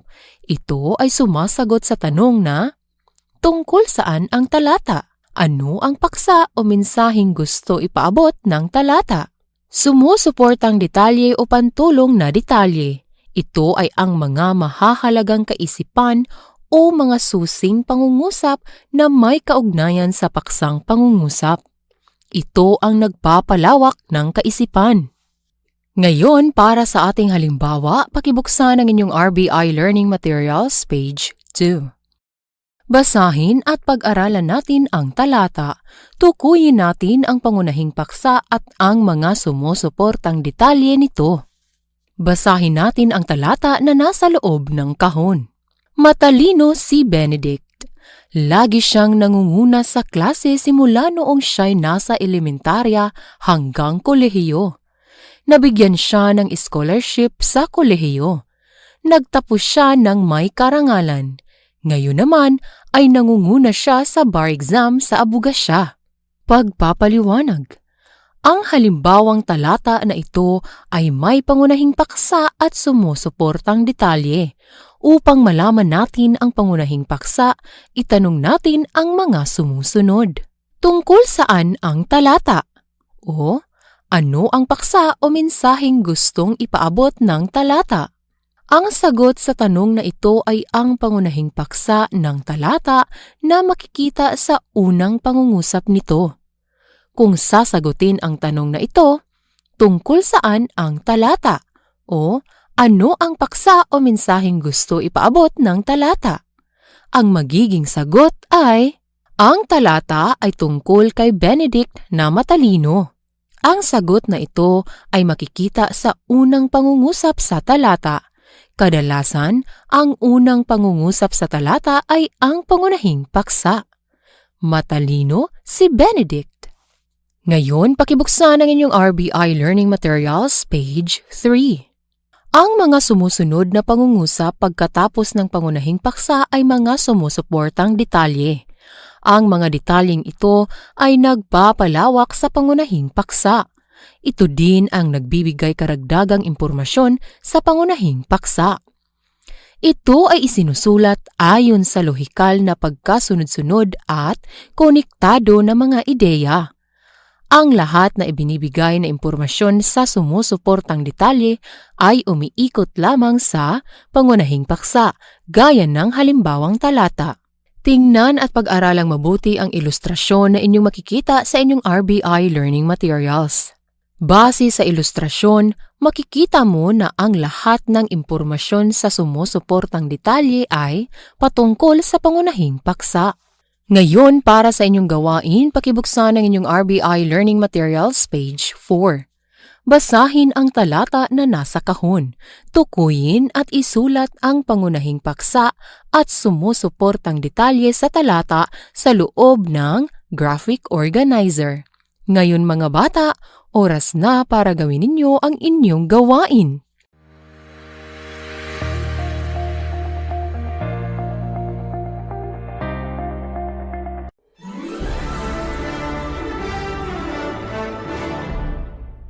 Para sa mga bata sa Grade 4 Science, describe the effects of interactions among organisms in their environment. Mga bata, today we will learn how to describe the effects of interactions among organisms in their environment. Ating pakinggan ang segment sa obserbasyon ni Georgia sa paru-paro at bulaklak.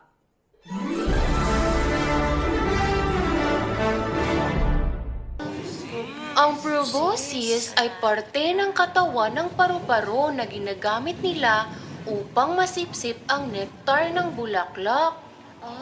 Proboscis.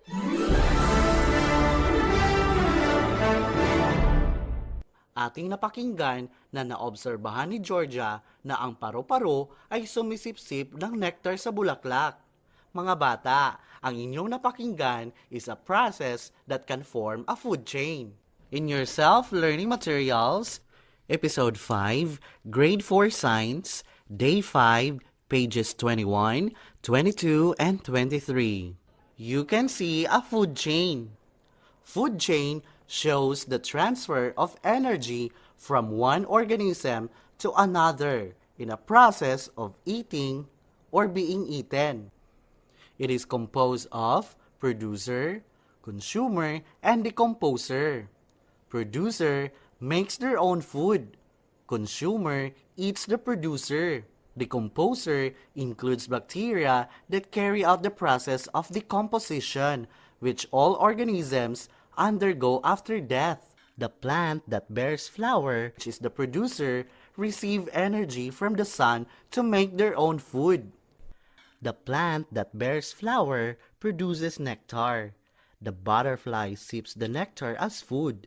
They are the consumers. The frog or another consumer eats the butterfly. When the butterfly or the frog died, it will be decomposed by the help of bacteria or fungi, which is the decomposer. Mga bata, for your activity, you are going to describe the illustration that shows the effects of interactions among organisms in their environment and write your answer inside the box. Example, in your self-learning materials, you can see a picture that shows a process of food chain. Mga bata, in your self-learning materials, Episode 5, Grade 4 Science, Day 5, page 22, you can see an illustration of an interaction among organisms, such as the plant, the snail, the bird, and bacteria and fungi. The plant is the producer. The snail and the bird are the consumers. The bacteria and fungi are the decomposers. The plant receives energy from the sun to make their own food. The snail eats the plant, and the bird eats the snail. When the bird died, it will be decomposed by the help of bacteria or fungi. Now, I'm going to describe the effects of their interaction. The example of description is written inside the box below the illustration. The plant, which is the producer, receives energy from the sun to make their own food. The snail, which is the consumer, eats the plant, which is the producer. And the bird, which is another consumer, eats the snail, which is the consumer. When the bird, which is the consumer, died, it will be decomposed by the help of bacteria or fungi, which is the decomposer. Ngayon mga bata, oras na para gawin ninyo ang inyong gawain.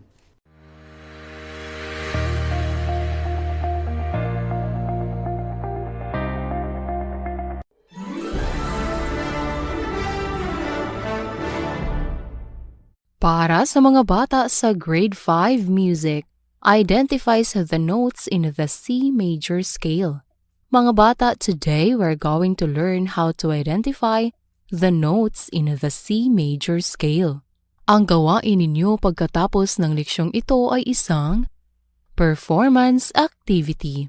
Pakibuksan ang inyong RBI Learning Materials page 1.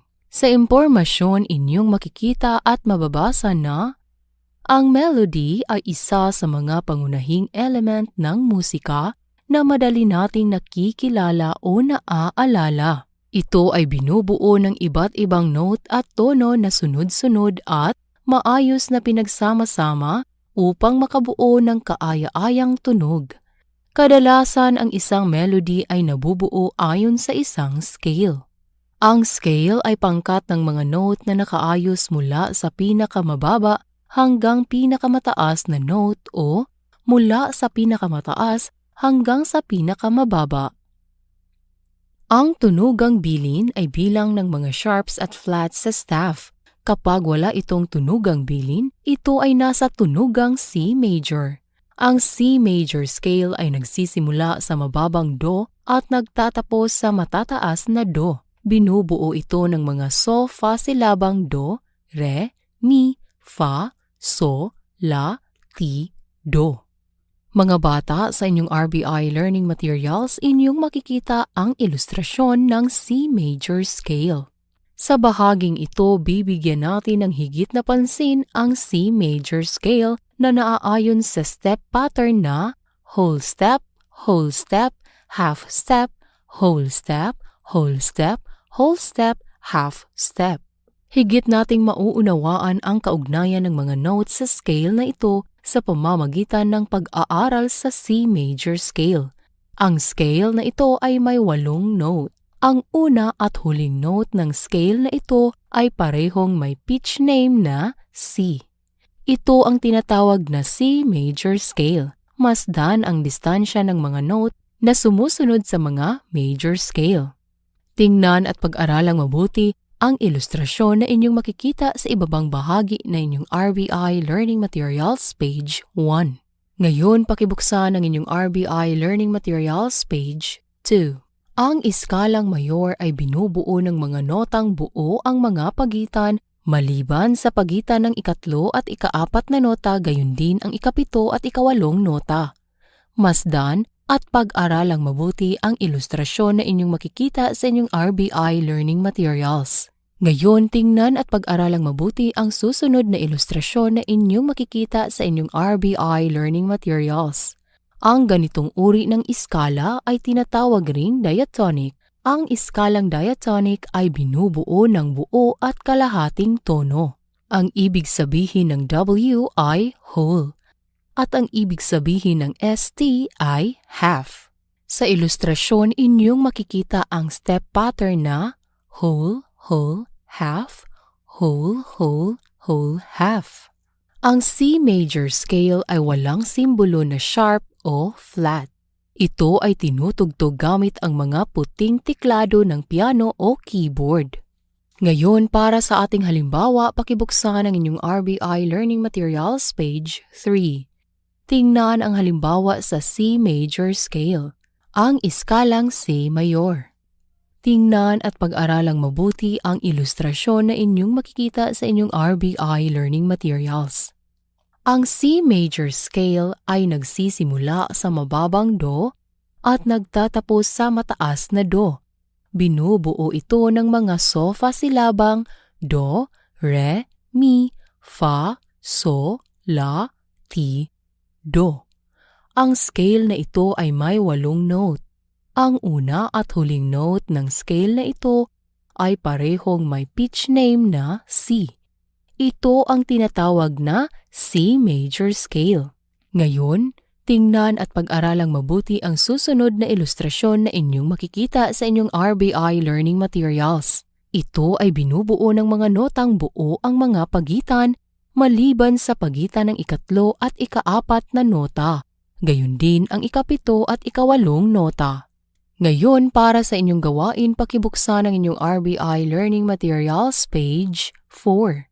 Tukuyin at isulat ang mga notes sa C major scale. Ngayon mga bata, oras na para gawin ninyo ang inyong gawain.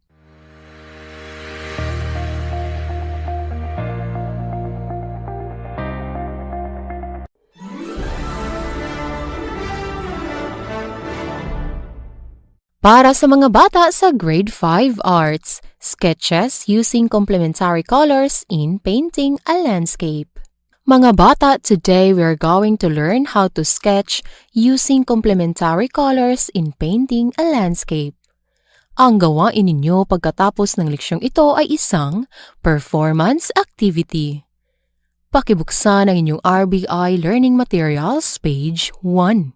Sa impormasyon, inyong makikita at mababasa na sa pagguhit at pagpinta ng mga tanawin, kinakailangan ang sapat na kaalaman sa pagguhit at kulay. Ang komplementaryong kulay o tinatawag na opposite colors na kapag inilagay sa tabi ng isa't isa ay lumilikha sila ng pinakamalakas na kaibahan para sa dalawang kulay na iyon. Kapag pinagsama o pinaghalo naman ito ay gumagawa ng grayscale na kulay tulad ng puti o itim. Ngayon, tingnan ang iba't ibang kulay na inyong makikita sa inyong RBI Learning Materials. Ang landscape painting na kilala din sa tawag na landscape art ay ang paglalarawan ng mga natural na tanawin gaya ng bundok, lambak, puno, ilog at kagubatan na may elemento na nakaayos sa magkakaugnay na komposisyon batay sa ekspresyon ng artist. Ngayon, tingnan natin ang isang halimbawa ng pagguhit ng landscape painting ng Chocolate Hills na gumagamit ng complementary colors. Ang mga kagamitan ay ang mga sumusunod: 1/4 cartolina, lumang pahayagan, paintbrush, watercolor, tubig at masking tape. Narito ang mga pamamaraan. Una, lagyan ng masking tape ang paligid ng papel para magsilbing margin at nakadikit sa mesa upang maiwasang gumalaw ang papel, gaya ng inyong nakikita sa larawan sa inyong RBI Learning Materials. Pangalawa, gamit ang watercolor na kulay blue-green, gumawa ng linya sa ibabang bahagi ng papel. Pangatlo, gamit ang kulay red-orange, gumuhit ng hugis at sulok na magsisilbing bundok sa ibabaw ng kulay blue-green na linya. Gaya ng nasa larawan na inyong makikita sa inyong RBI Learning Materials. Pang-apat, gumuhit ng iba pang bundok na may iba't iba ang laki. Pang-lima, kulayan ng blue-green ang pagitan ng mga naiguhit na bundok. Pang-anim, gumuhit ng mga bundok sa bandang likuran ng larawan, kulayan ito ng manipis na kulay red-orange.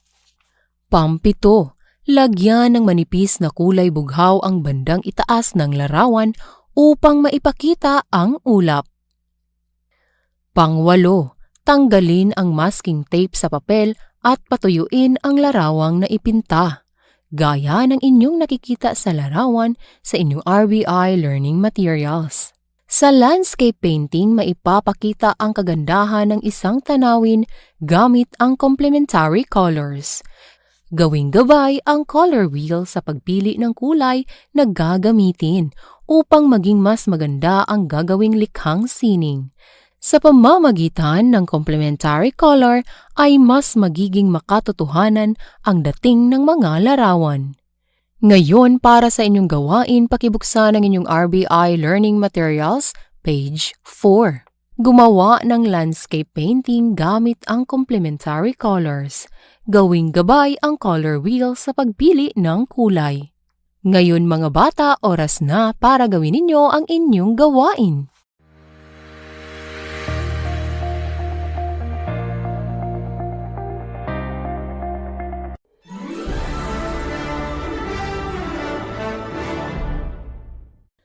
Para sa mga bata sa Grade 5 ESP na ipapakita ang pagpapaubaya ng pansariling kapakanan para sa kabutihan ng kapwa. Mga bata, ang gawain ninyo pagkatapos ng leksyong ito ay isang performance activity. Pakibuksan ang inyong RBI Learning Materials page 1.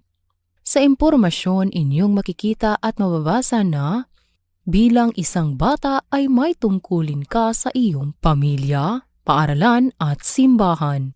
Mabigat man ito o hindi ay mahalaga pa rin ito na magampanan. Ang pagpapaubaya sa sariling kapakanan ay isang gawaing kinalulugdan ng lahat. Ito ay nagdudulot ng kasiyahan hindi lamang sa ating kapwa, kundi pati na rin sa sarili, dahil sa paghangad mo ng kabutihan para sa iba. Ngayon, para sa ating halimbawa, tingnan natin ang mga sumusunod na sitwasyon. Basahin natin ang sitwasyon na nasa loob ng kahon. Inimbitahan sina Mark at Julius ng kanilang tiya Beth na mamasyal sa mall. Pinayagan naman sila ng kanilang nanay. Ngunit sinabi nito na isa lang ang pwedeng sumama dahil walang magbabantay sa kanilang bunso na si Jen. Unang tanong, ano ang dapat gawin ni Mark bilang nakakatandang kapatid? Ang sagot ay, ang dapat gawin ni Mark ay sa susunod na lamang siya sasama sa pamamasyal para mayroong magbabantay sa kanyang kapatid. Bilang nakakatandang kapatid, ipapaubayan na lang ni Mark sa kanyang kapatid ang pagsama sa pamamasyal. Mas may nalalaman din siya tungkol sa pag-aalaga ng kanilang bunsong si Jen dahil siya ay mas nakakatanda. Ikalawang tanong, kung hindi na lamang sasama si Mark sa pamamasyal, ano ang kanyang ipinapakita sa sitwasyon? Ang sagot ay, kung hindi sasama si Mark sa pamamasyal, ipinapakita nito ang pagpapaubaya niya sa kanyang kapatid. Ang ginawa ni Mark ay pagpapakita ng pagpapaubaya sa kanyang kapatid. Ito ay isang katangi-tanging ugali para sa kanyang mahal sa buhay. Ngayon mga bata, para sa inyong gawain, pakibuksan ang inyong RBI Learning Materials page 2. Basahin ang mga sumusunod na sitwasyon. Sagutin ang mga sumusunod na tanong. Ngayon mga bata, oras na para gawin ninyo ang inyong gawain.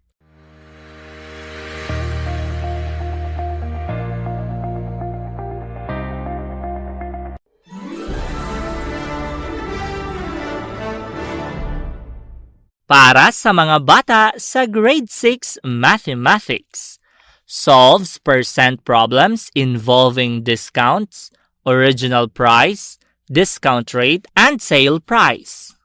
Mga bata, in our previous lessons, we've learned how to solve percent problems involving discounts. Today, we are going to learn how to solve percent problems involving original price. At the end of this lesson, you're going to answer a written activity. In our previous lessons, we've also learned the formula for original price, which is original price or OP equals discount or D over 100% minus discount rate or DR. Now, for example 2, kindly open your RBI learning materials on page 3. Let us learn how to solve the original price of a certain item being discounted using this formula. Original price or OP equals discount or D over 100% minus discount rate or DR. Now I will read to you the problem. Listen very carefully. An earring was sold for 2,100 pesos with a 16% discount. What was the original price of the earring? So, ang arayos gibaligya for 2,100 pesos with a discount of 16%.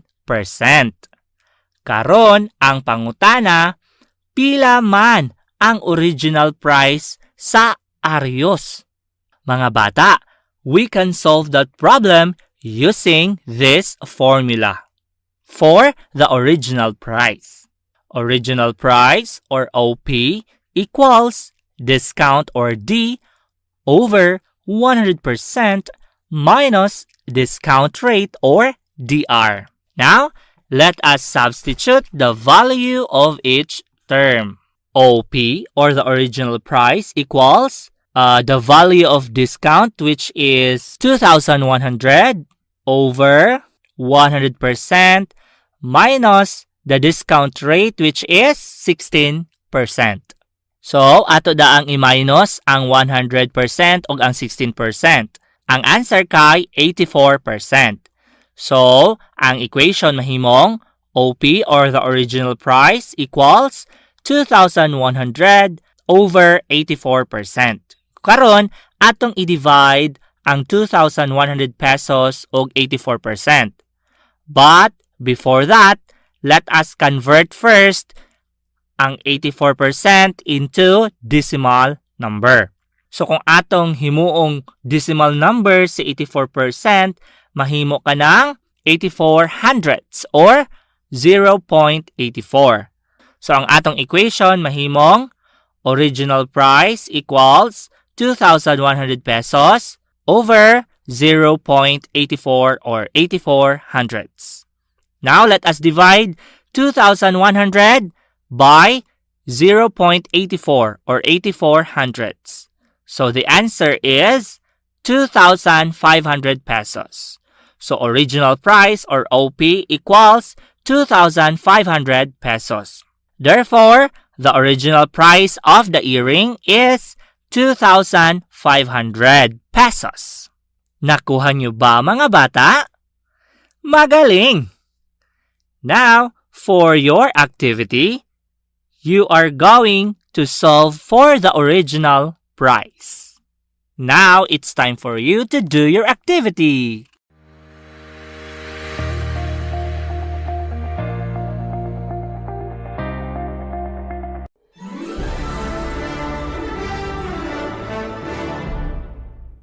Para sa mga bata sa Grade 6 Filipino, nagagamit ng wasto ang pokus ng pandiwa sa pakikipag-usap sa iba't ibang sitwasyon. Mga bata, sa araw na ito pag-aralan natin kung paano nagagamit ng wasto ang pokus ng pandiwa sa pakikipag-usap sa iba't ibang sitwasyon. Ang gawain ninyo pagkatapos ng leksyong ito ay isang performance activity. Pakibuksan ang inyong RBI Learning Materials page 4. Sa ating nakaraang leksyon na pag-aralan natin ang pokus sa tagaganap, pokus sa layon, at pokus sa ganapan. Ngayon, pag-aralan naman natin ang apat pang pokus ng pandiwa. Ang mga ito ay pokus sa tagatanggap, pokus sa kagamitan, pokus sa sanhi, at pokus sa direksyon. Basahin ang dialogo sa ibaba. Masayang ipinagdadaos ng baryo Matulungin ang kanilang pesta. Pagkatapos ng pagsisimba, nag-usap sina Mang Mario at Aling Soledad. Alam mo, Mari, ipinagdadasal ko ang aking anak palagi. Sana ay nasa mabuti siyang kalagayan kahit malayo siya sa amin.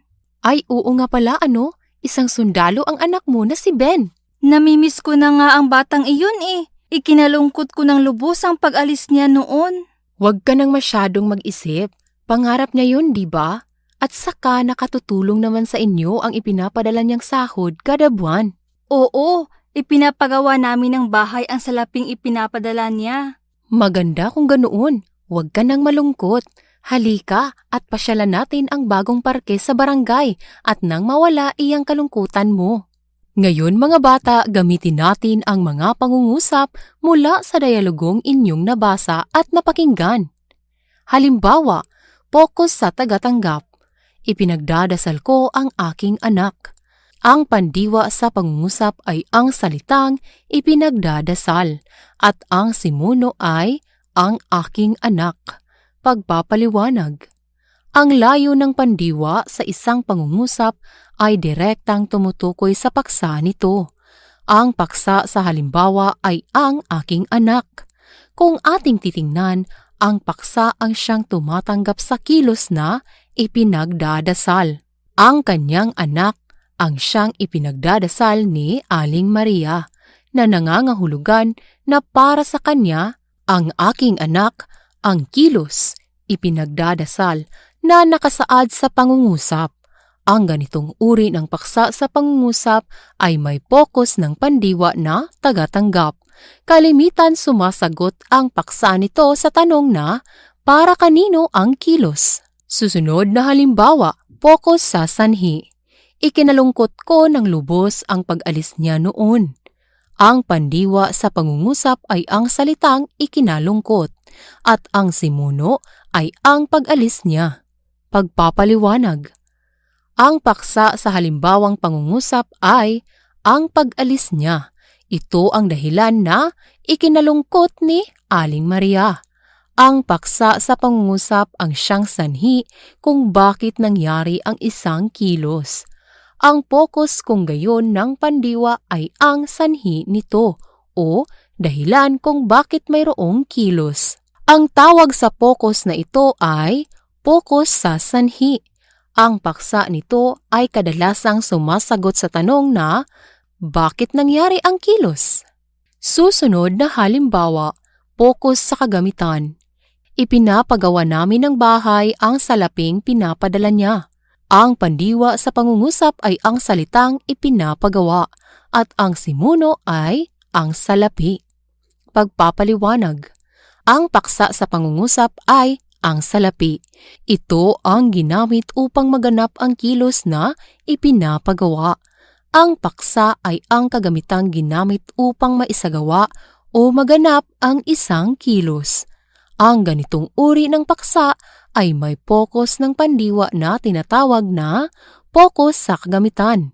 Ang paksa ng pangungusap ay kalimitang sumasagot sa tanong na, ano ang ginamit upang maisagawa ang kilos? Susunod na halimbawa, pokus sa direksyon. Pasyalan natin ang bagong parke sa barangay. Ang pandiwa sa pangungusap ay ang salitang pasyalan at ang simuno o paksa ay ang bagong parke. Pagpapaliwanag. Ang paksa sa pangungusap ay ang bagong parke. Ito ang papasyalan nila Aling Soledad at Aling Maria. Ang paksa sa pangungusap ang siyang direksyon na patutunguhan ng kilos o pasyalan. Ang ganitong uri ng simuno sa isang pangungusap ay may pokus ng pandiwa na tinatawag na pokus sa direksyon. Ngayon mga bata, para sa inyong gawain, pakibuksan ang inyong RBI Learning Materials page 6. Basahin at intindihin ang dialogo sa ibaba. Punan ito ng mga paksa na naaayon sa pokus ng pandiwa na hinihingi ng bawat bilang. Hanapin ang iyong sagot mula sa kahon. Ngayon mga bata, oras na para gawin ninyo ang inyong gawain.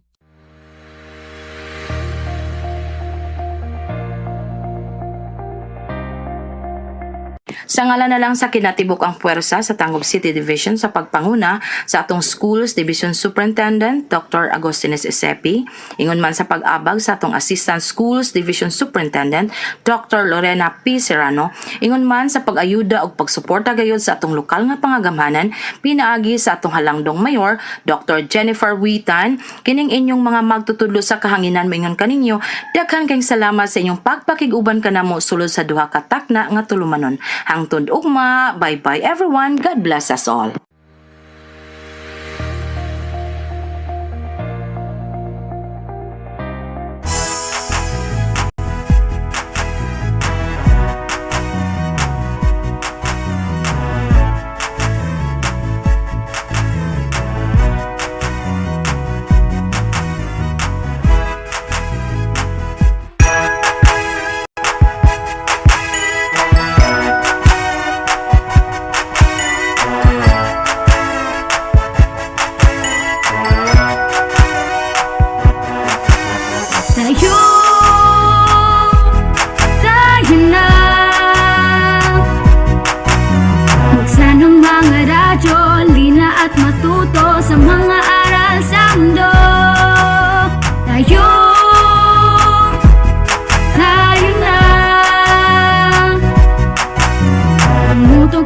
TV, mag-aral ng maigi to get the lessons easily.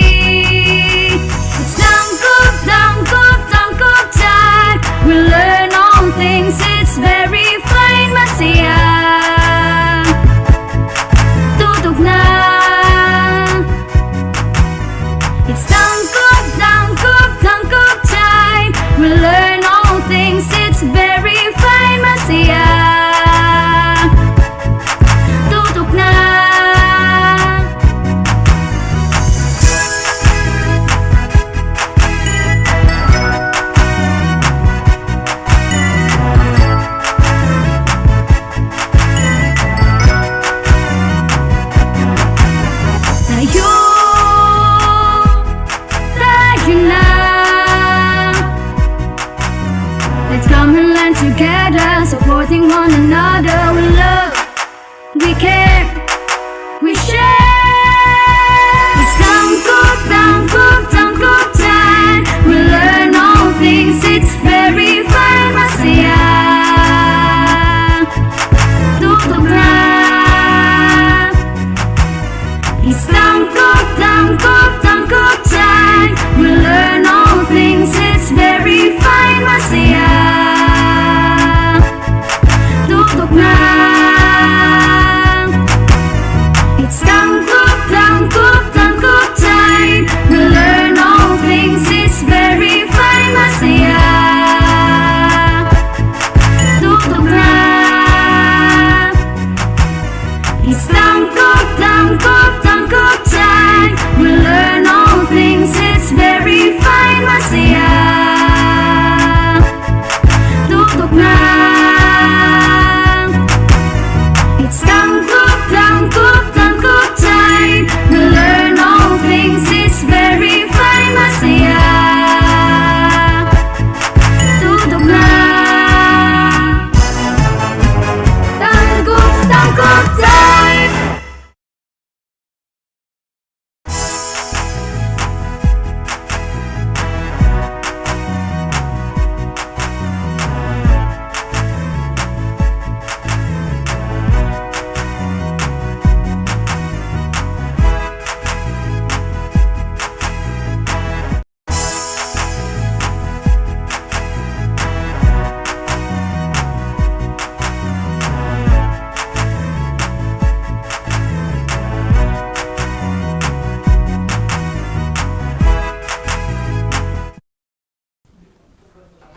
Happy Tuesday morning! So good morning to all our elementary learners who are watching via our FB Live at Dipid Tayo Tanggub and Astral Academy. I am Herman Sumingit Jr. and you can call me Teacher June, gikan sa Maluro Integrated School. Ako usab si Teacher Rose Angelicalda and you can call me Teacher Rose, gikan sa Balatacan Beach Primary School. O ako usab si Teacher Sheridane Aldohesa. You can call me Teacher Denden, gikan sa Kapalaran West Elementary School. And we are your teacher facilitators for today. So good morning, Teacher Rose. Good morning, Teacher Den. Good morning usab Teacher June and Teacher Den. Good morning usab Teacher Rose and Teacher June. So today is Tuesday, January 11, 2022, and we will be discussing topics for Grade 1 Filipino, Grade 2 Filipino, Grade 3 English, and Grade 4 Science. We also have Grade 5 ASP, and Grade 6 Filipino. So let's see our topic for today. Topics for today. So sa atong Grade 1 Filipino, nasasagot ang mga tanong tungkol sa pabula. For Grade 2 Filipino, meron tayong naisasalaysay muli ang binasang kwento. And for Grade 3 English, we have identifying effects from the given cause. And for our Grade 4 Science, we have effects of interactions of organisms in the environment. And for Grade 5 ASP, we have pagpapaubaya ng pansariling kapakanan para sa kabutihan ng kapwa. And for Grade 6 Filipino, we have focus ng pandiwa. And we will have more discussions after a short break. So this is Astral Academy Cyber School.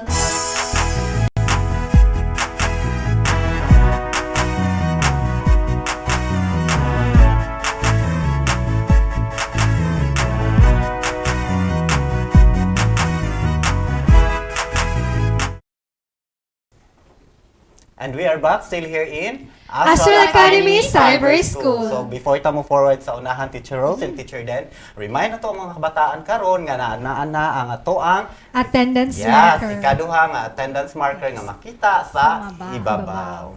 So karon ato anang sugdan ang atong leksyon para sa mga bata sa Grade 1 Filipino.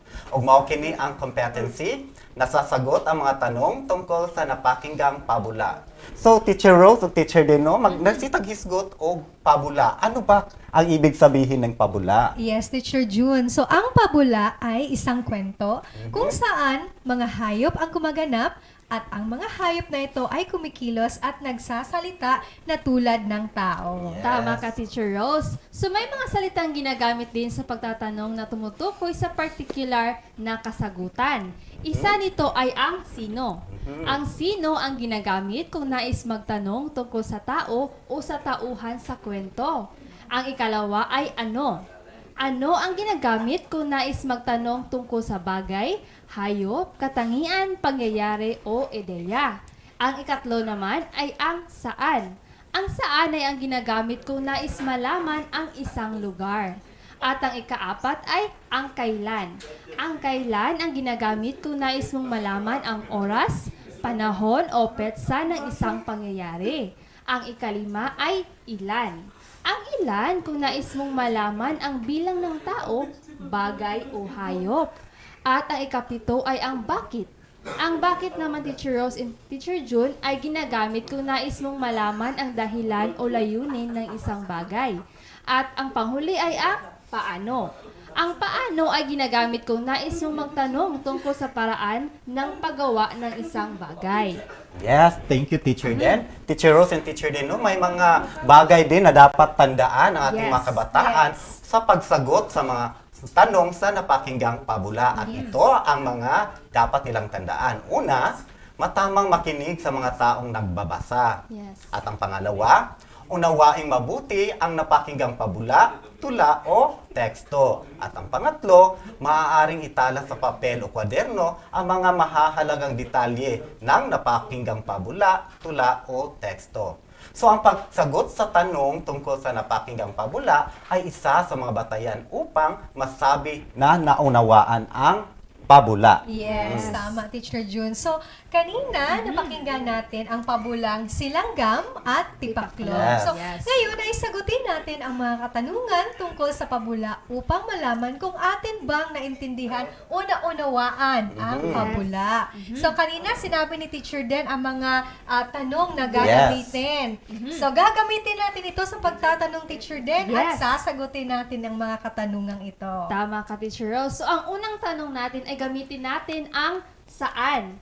So, saan nakatira ang magkaibigang silanggam at tipaklong? Ano kaya ang sagot, Teacher June? So ang kasagutan dyan, Teacher Den, no, ay sa malayong gubat. I see.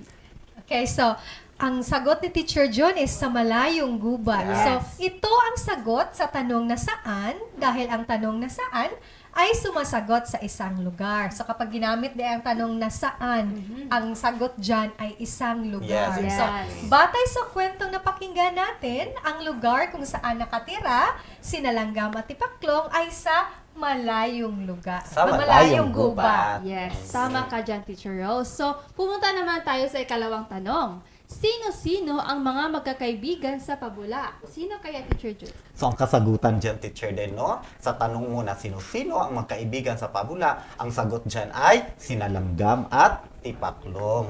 Okay, so dalawa ang sagot, Teacher June at Teacher Den, no? Dalawa ang sagot dahil ang ginamit natin na katanungan ay sino-sino. So kapag sino-sino, tumutukoy ito sa dalawa o higit pang tauhan. So, ang tanong na sino-sino, sumasagot sa tao o tauhan sa kwento. So, batay sa napakinggan nating kwento, ang magkakaibigan sa kwento ay sinalanggam at tipaklong. Tama ka, Teacher Rose. So, mga bata, tandaan na ang ginagamit ang sino kung ang tinatanong ay iisang tao lamang at sino-sino naman kung ang tinatanong ay higit sa isang tao.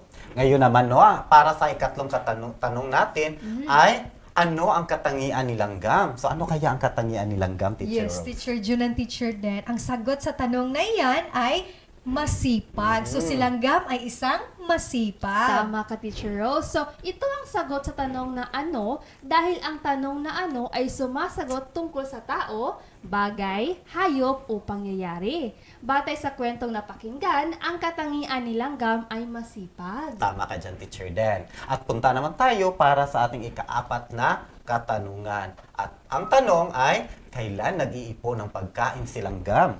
So, kailan kaya, Teacher Rose? Yes. Sa napakinggan natin kanina, Teacher June, nag-iipon ng pagkain si langgam araw-araw. Tama ka, Teacher Rose. So, ito ang sagot sa tanong na kailan dahil ang tanong na kailan ay sumasagot sa panahon o oras kung kailan ginawa ang pangyayari. So, batay sa kwentong napakinggan, nag-iipon ng pagkain si langgam araw-araw. Tama ka dyan, Teacher Den. At punta tayo sa ating ikalimang katanungan. At ang ikalimang tanong, bakit humingi ng tulong si tipaklong kay langgam? So, bakit kaya? Sagutin natin Yes, yan, sagutin Teacher natin Jun. yan, So, Teacher Rose. humingi ng tulong si Tipaklong kay Langgam dahil dumating na ang tag-ulan at wala na siyang mahanap na pagkain. Tama ka, Teacher Rose. So, ito ang sagot sa tanong na bakit dahil ang tanong na bakit ay sumasagot sa dahilan kung bakit ginawa ang isang bagay. So, batay sa ating kwento, humingi ng tulong si Tipaklong dahil tag-ulan na at wala na siyang mahanap na pagkain. So, ito ay isang dahilan. Yes, isang so, tama dahilan. ka yan. Tama ka dyan, teacher din, no? So, sa ating mga kabataan sa grade 1, tandaan ninyo upang masagutan ang mga katanungan, kailangan lamang isa puso kung ano ang nararapat na sagot base sa ginamit na salita sa pagtatanong. Yes, so yung ano, Yes. bakit, kailan, So, dapat tandaan saan, nila yung mga... sino. Yes. So, sa inyong self-learning material, pakinggang maigi ang pabulang babasahin ng facilitator sa radyo at sagutin ang mga tanong tungkol dito. Bilugan ang titik ng tamang sagot. So, sa tingin ko, handang-handa na ang ating mga kabataan sa pagsagot sa kanilang gawain ngayon sa Filipino 1. At, syempre, ang ating ding mag-aaral sa grade 2 ay ready or handang-handa na. Kaya naman, Teacher Rose at Teacher Den, pagpatuloy natin ang aralin sa Filipino grade 2. So, padayon kita sa grade 2 Filipino nga adunay competency nga na isasalaysay ng pasulat ang binasang kwento ng may tamang pagkasunod-sunod sa tulong ng mga larawan. Yes, so upang maisalaysay ang pangyayari sa kwentong binasa, dapat nating tandaan ang mga mahahalagang pangyayari sa kwento tulad ng simula, gitna, at wakas. Okay. So, ang simula, Teacher Rose and Teacher Jun, ay ang unang bahagi ng kwento. Ang sinyalis sa salita na nasasabi sa simula ng teksto ay una. While ang gitna naman ay nasa pagitan ng simula at wakas. Ang sinyalis sa salita na nagsasabi sa gitna ng kwento ay sumunod. Samantala, ang wakas ay kung katapusan ng kwento. Ang sinyalis sa salita na nagsasabi sa wakas ng teksto ay panghuli.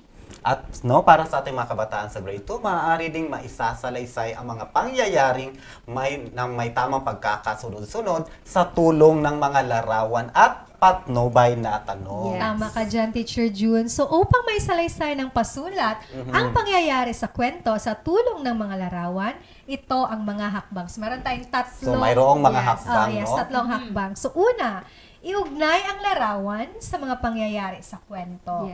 Tama. Pangalawa, isulat ang tunay na nangyari sa kwento base sa ipinakita sa larawan. At panghuli, pag-isa-isahin ang mga pangyayari batay sa nakasulat sa bawat larawan ng may tamang pagkasunod-sunod. Maaaring gumamit ng mga salitang una, sumunod, at panghuli. Tama ka, Teacher Rose. So, narito ang ating kwento. Basahin natin at isalaysay muli ang pagkakasunod-sunod ng mga pangyayari base sa larawan.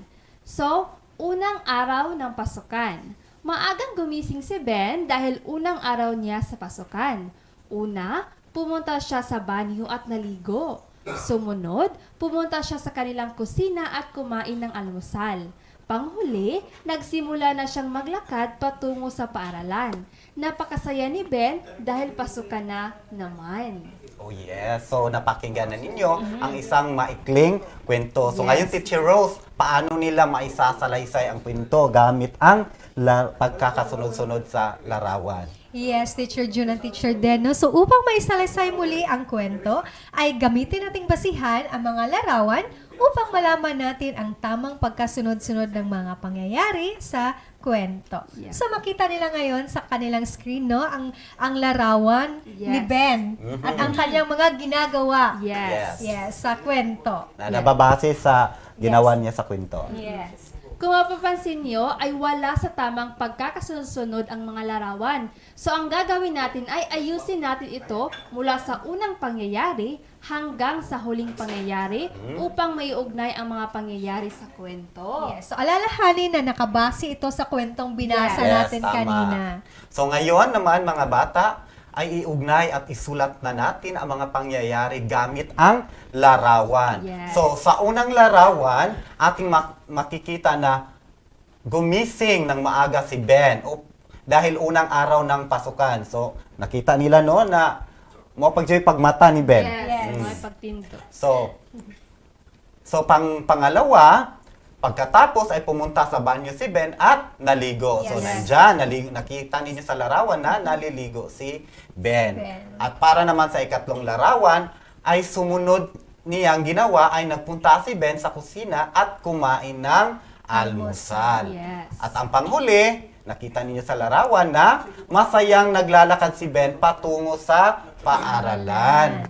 So, upang may salaysay ang tamang pagkakasunod ng mga kwento sa tulong ng mga larawan, ganito na ang pagkakasulat niya, Teacher Jun. So, tapos na nating napagsunod-sunod Base sa larawan. ang mga larawan at nabigyan na din natin ito ng kaukulang salaysay kung ano ang pangyayari. Ngayon naman ay pagdugtong-dugtungin na natin yung mga naisulat natin kanina. So, upang maisalaysay natin ito ng pasulat. So, una, gumising ng maaga si Ben. Pagkatapos, pumunta sa banyo si Ben at naligo. Sumunod ay nagpunta siya sa kusina at kumain ng almusal. Panghuli, masayang naglalakad si Ben patungo sa paaralan. So kung mapapansin ninyo ay may mga salitang idinagdag upang mas madali ang pagtukoy sa pagkakasunod-sunod ng mga pangyayari sa kwento. Ito ay ang mga senyales sa salita gaya ng una, pagkatapos, sumunod at panghuli. So sa tingin ko naunawaan ng mga ating kabataan sa grade 2 ang ating leksyon ngayon. So ngayon naman sa inyong self-learning materials, gamitin ang larawan, isulat sa patlang ang pagkakasunod-sunod ng mga pangyayari sa kwento at isalaysay muli ang kwento sa loob ng kahon. So madali lang, Yes, madali lang. So at this time, stay tuned because we will be right back after a short break. This is Astral Academy Cyber School.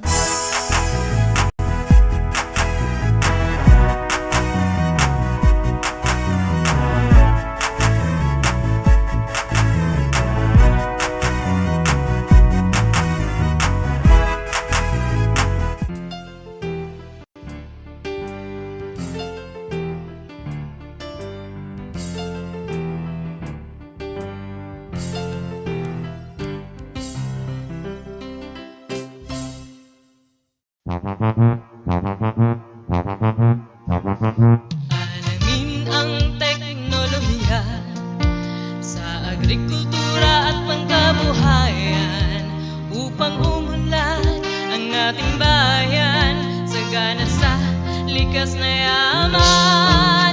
Halika na mag-ipipina, halika na, mag-aral na. Alamin ang teknolohiya sa agrikultura at pangkabuhayan upang umunlad ang ating bayan sagana sa likas na yaman. Halika na mag-ipipina, halika na, mag-aral na. Ipipina.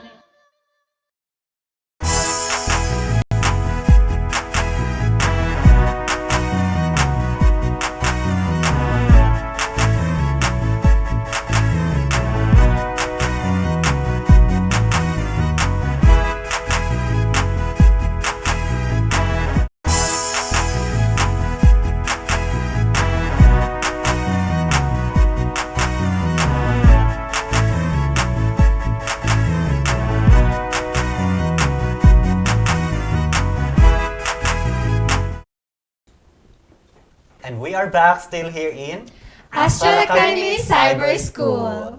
O karon adto na pud kita sa grade 3 English nga adunay competency nga identify several effects based on a given cause. So let's define cause and effect. Unsa din yung cause and effect, Teacher Rose? Yes, Teacher Jun. So, a cause tells the reason why something happens or has to be done. So, meron itong mga, it has signal words to be used. So, it will be easy to identify kung unsa ang cause. So, some example ani niya nga mga signal words are if, because, since, and due to. Okay. So, yes. Yes. So, an effect naman is tells the result or effect of an event or an idea. So, there are also signal words. So, the signal words are then, so, therefore, as a result, finally, and for this reason. So, in some cases, there are more than one effect in a given cause. So sayon ra sa mga kabataan sa grade 3 Yes, no yes. taon ang cause and effect kay naaman siya Signal words words. na Yes, gihatag. correct. So to understand better how to identify the several effects based on the given cause, let's have an example. The example sentence is the typhoon is raging as a result of. Again, I will read. The typhoon is raging as a result, trees are uprooted. So the ground is also wet and the stream is overflowing. Yes, Teacher Jun. So basahan lang ko usab ang imong sentence, Teacher Jun, no? The typhoon is raging. As a result, trees are uprooted. The ground is also wet and the stream is overflowing. Yes. So now let's identify which is the cause and which is the effect using that sentence. Yes, exactly. Yeah, so remember, cause answers the question why as it refers to the reason. And effect is the result of the action. So based on our example, why do trees were uprooted? The ground is wet and the stream is overflowing. So, Teacher Rose, the trees are uprooted, the ground is wet, and the stream is overflowing because the typhoon is raging. Therefore, the typhoon is raging is the cause because this is the reason why the trees are uprooted, the ground is wet, and the stream is overflowing. Yes, that's correct, Teacher Den. So now let's that we have identified the cause, let's identify the effect. Yes. So what will happen if the typhoon is raging? Teacher Rose. Yes, so effect is result naman na Teacher yes. Jun, no? So unsay resulta kung the typhoon is raging? So if the typhoon is raging, the trees are uprooted. The ground is wet. So ang mga trees kuno kay nangatuwad. Yes, nangaibot. Yeah. And then the ground is wet, so basa ang Yes. ground. And the stream is overflowing, so taas baha. ang overang baha, Yes. taas ang tubig. Yeah. So the trees are uprooted, the ground is wet, and the stream is overflowing are the result when the typhoon is raging. So Yes. therefore, without the cause, the effects, which are the trees are rooted, the ground is wet, and the stream is overflowing, will not happen. Yes, that's correct, Teacher Rose. So it is also easier to identify the cause and effect by looking at the signal words used in the sentence. In our example, the signal word used is as a result, which introduced the effect. Okay, so I guess na sabtan dyan sa mga kabataan Yes. sa So, grade 3, sayon na no? kayo Sa sa yun isa. ra pag-identify Yes, pangitaan sa lang cause and effect. So, Yes. do not Pangitaan forget, lang signal ang cause and words. effect na niya siya mga signal words. That's Kano sa correct. moingon nga cause Na na siya, siya, kano sa ano siya siya. moingon nga Effect. effect. Yes. So, in your self-learning materials, identify and encircle the cause and underline the effects. So, Yes. sayon ra ilang buhaton teacher o teacher din. Encircle and Yes, underline identify ra nila aha ang cause, aha ang Effect. effects. Yes. So let's proceed for our grade 4 science. Yes. So nga adunay competency nga describe the effects of interactions among organisms and their environment. So the effect of the interaction among organisms and their environments is the food chain. So let's define unsa ning food chain, Teacher Rose. Yes. So food chain. Food chain shows the transfer of energy from one organism to another in a process of eating or being eaten. It is composed of producers, Yes. consumers, and decomposers. So sa food chain dahil na day siya tulo no nga Yes. makita na siya Na siya tulo ka category, Teacher category Jun. na siya So, producer, na siya consumer, and and na siya decomposer. decomposer. So nahisgotan nimo to siya ang tulo no. So karon Sabto na to, sabto na Teacher to Jun. unsa na para dili maglibog atong mga kabataan Yes. sa Kanos grade ata 4. kaingon nga producer Yes, na so siya. what are these producers? Yes. What are these consumers? Consumers. And what are these decomposers, Yes. Teacher Den? So, Teacher June, the producers makes their own food. Mhm. So, while the consumers eats the producer. So, si consumer mukhaon ni producer. Next is si decomposer. Decomposer includes bacteria that carry out the process of decomposition which all organisms undergo after Unsa death. kay mga example nato aning mga producers, Teacher Den? So, for our producers, we have the plant. Example. Ganong plant man, teacher, Yes. then? So the plant receives energy from the sun to make their own food. So si plant makamake sa iyahang kaugalingong food, sumong siya ang So producer. independent si plant in Yes, making sure. sa ilahang food, no? So muna Yes. siya gitawag og producer. Yes. So example also of consumer are the snails. Yes. So the snails eats the plant, which is the producer, and the bird, which is another consumer, eats the snails. So, mga gasanga-sanga, no? Next is the consumers. When the bird, which is the consumers, died, it will be decomposed by the help of bacteria or fungi. So, si bacteria o si fungi, mauna ang atong decomposers. So ato to ipakita, no, atong illustration. Yes, so nato illustration Na makita nga diya sa makita. inyong illustration nga natay gitawag og producer. And Consumer. duha ka consumer actually, Yes, di ba? yes. Duha ka consumer ang duha ka consumer ang Si decomposer. primary consumer o si secondary consumer. Dayon na po siya isan. It's because unsay participation ni San sa atong kadana o. Yes. So, sa kana atong si Sun, illustration. din hagikan ang energy nga Yes. gigamit ni Ni- plant yeah. to make their own food. Yes, that's correct.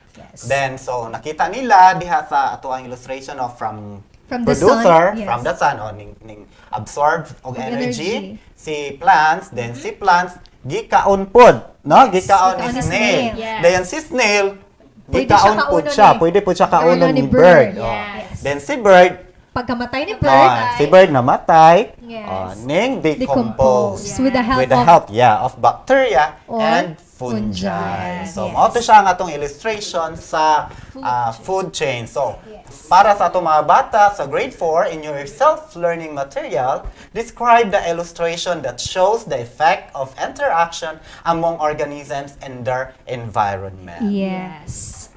So, we will have more discussions after a short break. This is Astral Academy Cyber School.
TV, mag-aral ng maigi to get the lessons easily.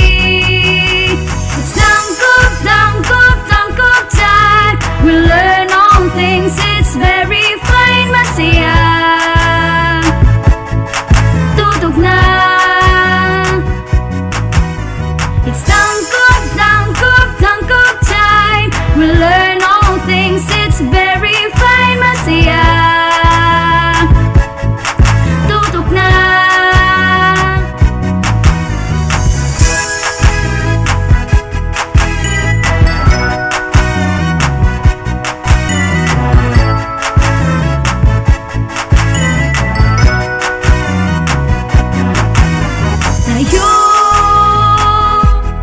Tayo na.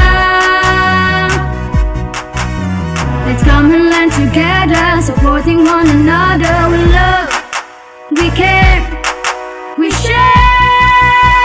It's tangkop, tangkop, tangkop time. We learn all things, it's very fine, masaya. Tutok na. It's tangkop, tangkop, tangkop time. We learn all things, it's very fine, masaya. Tutok na. It's tangkop, tangkop, tangkop time. We learn all things, it's very fine, masaya. Tutok na. It's tangkop, tangkop, tangkop time. We learn all things, it's very fine, masaya. Tutok na. It's tangkop, tangkop, tangkop time. We learn all things, it's very fine, masaya. Tutok na. Tangkop, tangkop time.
And we are back still here in Astral Academy Cyber School. At ngayon ipagpatuloy natin ang ating talakayan para sa ating mag-aaral sa Grade 5 ESP na may competency na ipapakita ang pagpapaubaya ng pansariling kapakanan para sa kabutihan ng kapwa. Yes, Teacher Jun and Teacher Den. So, bilang isang bata ay may tungkulin tayo sa ating pamilya, paaralan, at simbahan. Yes. Mabigat man ito o hindi, ay mahalaga pa rin ito na magampanan. So, ang pagpapaubaya sa sariling kapakanan ay isang gawaing kinalulugdan ng lahat. Ito ay nagdudulot ng kasiyahan, hindi lamang sa ating kapwa, kundi pati na rin sa sarili dahil sa paghahangad mo ng kabutihan para sa iba. Yes. So, mayroon tayong mga halimbawang sitwasyon na nagpapakita ng pagpapaubaya sa pansariling kapakanan para sa kabutihan ng kapwa. Mayroon itong mga katanungan upang may pakita ang pagpapaubaya ng pansariling kapakanan para sa kabutihan ng kapwa. So, ito ang ating sitwasyon. Yes. Inimbitahan sina Mark at Julius ng kanilang tia Beth na mamasyal sa mall. Pinayagan naman sila ng kanilang nanay. Ngunit, sinabi nito na isa lang ang pwedeng sumama dahil walang magbabantay sa kanilang bunso na si Jean. So ngayon, pumunta tayo sa ating unang tanong. Ano ang dapat gawin ni Mark bilang nakakatandang kapatid? Ano kaya, Teacher Jun? So teacher din, no? So murag kung ang nindot jud siya nga kung ano kay makarelate daghan jud makarelate. Karelate jud ta ana Teacher Jun. Yes, tanan jud makarelate. Correct. Yes. So para sa kasagutan, Yes. teacher din, ang dapat gawin ni Mark ay susunod na lamang siya. Susunod na lamang siya sasama sa pamamasyal para mayroong magbabantay sa kanyang kapatid. So iya yung ko ano nga Gi-sacrifice niya nga. Although Pagpaubaya. gusto gyud siya, nasa iyahang desire nga gusto unta siya. Yes. But maluoy sad siya, walay Magbantay magbantay sa sa iyang manghod. Yes, exactly. So kini manggong mga magulang Teacher Jun no kay murabaog kaneng nakasabot na ta sa sitwasyon. So naka-experience ka na, Teacher Rose? Okay, magulang mo ta pareho. Yes, exactly. Si Teacher din. Magulang po na. Magulangan sa. Klaro kayo nga all tanang yung mga magulang naka-experience ingon ani no nga usahay atong i-sacrifice ang ato ang mga gusto para sa ato ang mga yes, manghod. exactly. Yes, so naatay guide question katong first nga gi-istorya ni Teacher Dan ganina. First to siya nga guide question. Yes. So ikaduha nga guide question nato is kung hindi na lamang sasama si Mark sa pamamasyal, ano ang kanyang ipinapakita sa sitwasyon? So, Teacher Rose, kung hindi sasama si Mark sa pamamasyal, ipinapakita nito ang pagpapaubayan niya sa kanyang kapatid. Okay, so tama ka dyan, Teacher Den, no? So, ang pagpapaubaya sa pansariling kapakanan para sa kabutihan ng kapwa ay isang pagsasakripisyo o pagsasakripisyo ng inyong pansariling kagustuhan. Yes. Ito ay isang katangi-tanging ugali na nagpapakita ng pagmamahal sa kapwa. So, ang ginawa ni Mark ay isang halimbawa ng pagpapakita ng pagpapaubaya sa pansariling kapakanan para sa kabutihan ng kapwa. So, ang pagpapaubaya dahil Teacher Rose, na-associate na siya magpaubaya ka, it's because nahigugma ka sa iyaha. Yes. Imong gi-love ang sa kakuan. Love nimo imuhang manghod. So that's why Magparaya nagpaubaya ka sa imong gusto, di ba nga muuban. Yes. Nag-sacrifice ka. So ingon ana gyud no ang pagsakripisyo naka-anchor o naka-associate yun na siya kanunay og love. Yes. Yes, kay kung mag-sacrifice aduna gyud love. Yes, tinuod jud ka na Yes, Teacher John. exactly. Relate kay Teacher Hugot John. mo kayo, oy. Oh, relate to kay ama ko mga manghod na magsakripisyo baya pud ta, di ba? Manghod kay Teacher Dan. Oh, usahay ang mga Amin ako. Oh, di ba usahay kung naay mga sudan, gamay ra ang sudan, Yes. ipalabi ang Correct. atong mga Yes, manghod. correct. Ipalabi gyud. Ang mga lola Teacher June, Teacher Dan ingon ana baya na Yes. sila. Yes, exactly. Ang mga ginikanan. Yes, ang mga ginikanan sad. Grabe ang love po sa ang sacrifice no sa parents sa ilang mga anak. Imagine kanang gusto nilang palit sila bagong sinina, di na lang kay mahal, adto na lang ihatag sa anak. Yes, exactly. Kana siya example sa pagsasakripisyo. So, alalahanin natin Teacher June and Teacher Den na ang tamang pagsasakripisyo at hindi inaabuso ay nagdudulot ng kaligayahan at tuwa hindi lamang sa sarili kundi sa kapwa na rin. Yes, exactly. So, ikaw po nagsakripisyo, malipay sad ka, nga ang imuhang gitagaan o sakripisyo, nalipay sad. pod. Oh, Yes. yes. So, kay nakatabang po to sa iyaha. So, sa ating mag-aaral sa grade 5, sa inyong self-learning material, basahin ang mga sumusunod na sitwasyon. So, ano na yung sitwasyon nga makita silang self-learning material, then sagutin ang mga sumusunod na tanong. Yes, katong mga questions nga atong ipangutana ganina, yun ato nagyapon ang Yes. sa questions nga ilahang tubagon sa self-learning material. Yes. Correct. At yun ang mga leksyon para sa ating grade 5. At punta naman tayo sa ating grade 6 Filipino na may competency na nagagamit ng wasto ang focus ng pandiwa, tagatanggap, gamit, sanhi, direksyon, at sa pakikipag-usap sa iba't ibang sitwasyon. So, yes, Teacher Rose, ano kaya ang focus ng pandiwa, Teacher Rose? yes, Teacher June. So, ang focus ng pandiwa, ito ang tawag sa relasyon ng pandiwa sa simuno o paksa ng pangungusap. Yes, exactly. So, mayroong 7 focus ng pandiwa. Ngunit ngayon, tatalakayin natin ngayon ang iba pang focus ng pandiwa dahil na-discuss na ito kahapon. So, ang 4 na i-discuss natin ngayon Natitirang focus ng yes, pandiwa. is focus sa tagatanggap, focus sa kagamitan, focus sa sanhi, at focus sa direksyon. Upang mas maunawaan nila kung ano ang focus sa tagatanggap, Teacher Den, ito ay focus tagatanggap o Pactive. Yes. Okay. Tumutuon ito sa tao o bagay na nakikinabang sa resulta ng kilos na isinasaad ng pandiwa. Sumasagot ito sa tanong na para kanino ang kilos, di ba? Yes. At ang focus sa kagamitan naman, teacher din, ano ang focus sa kagamitan? Ang focus sa kagamitan or instrumental, ito ay ang bagay na ginamit o naging kagamitan sa pagganap ng kilos. Samantala, ang focus sa sanhi ay ang sanhi o dahilan ng kilos ang paksa. Okay, at mayroon din tayong focus sa direction. Yes. So, ang focus sa direction ay pinagtutuunan ng pandiwa ang direksyon o tinutungo ng kilos. Yes. So, gamitin at pag-aralan natin ang focus ng pandiwa sa isang usapan. Yes. Yes. Ating gamitin sa isang usapan. Yes. Ano ang So, usapan, may Teacher apat Rose? tayo na usapan. May apat tayo na pangungusap mula sa Yes. usapan. Yes. So, una is ipinagdadasal ko ang aking anak. Yes. Ikalawa is ikinalungkot ko ng lubos ang pag-alis niya noon. Yes. Pangatlo ay ipinapagawa namin ng bahay ang salaping ipinapadala niya. At ang pang-apat is pasyalan natin ang bagong parke sa barangay. Yes. So ngayon, isa-isahin nating talakayin ang mga pangungusap na may focus ng pandiwa. So una, pumunta tayo sa ating unang pangungusap. Ang ating unang pangungusap ay ipinagdadasal ko ang aking anak. So upang malaman natin kung ano ang focus ng pandiwa, ay ating kilalanin ang paksa o simuno at pandiwa ng pangungusap.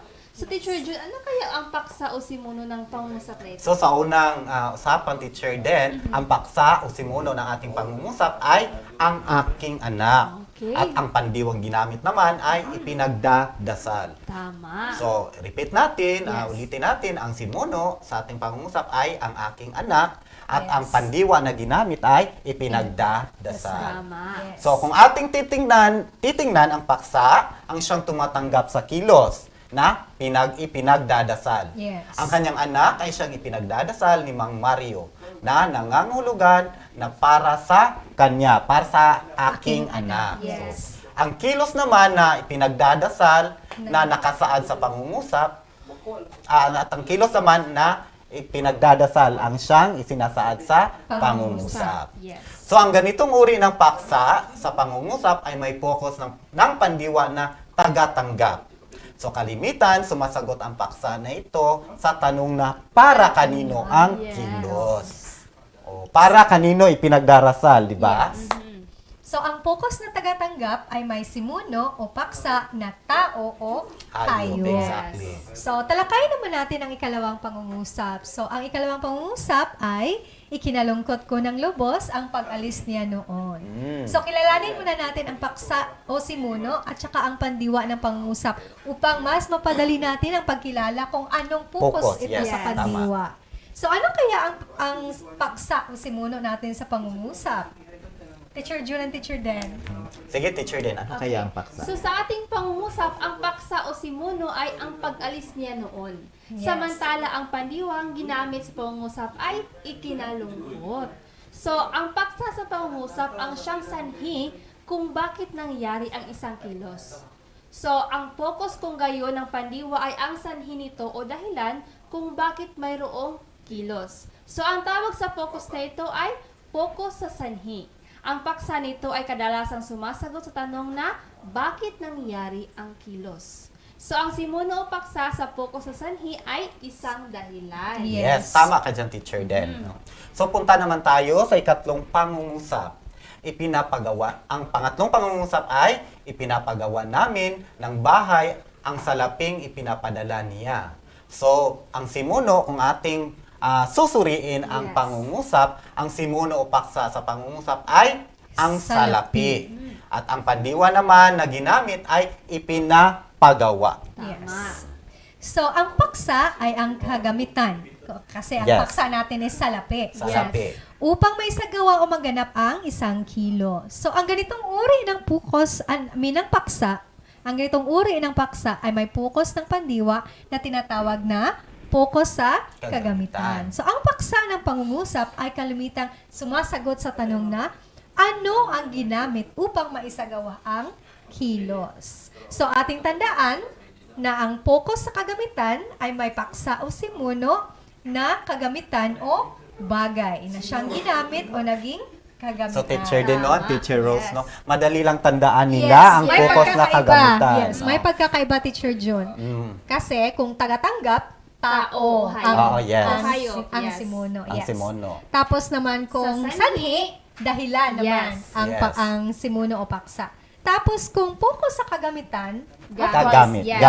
Yes. Or Ang bagay. naging bagay ang paksa. Yes. At ang pang-apat, Teacher Den, Yes, pumunta tayo sa ating pang-apat na pangungusap. So, ang ating pang-apat na pangungusap ay pasyalan natin ang bagong parke sa barangay.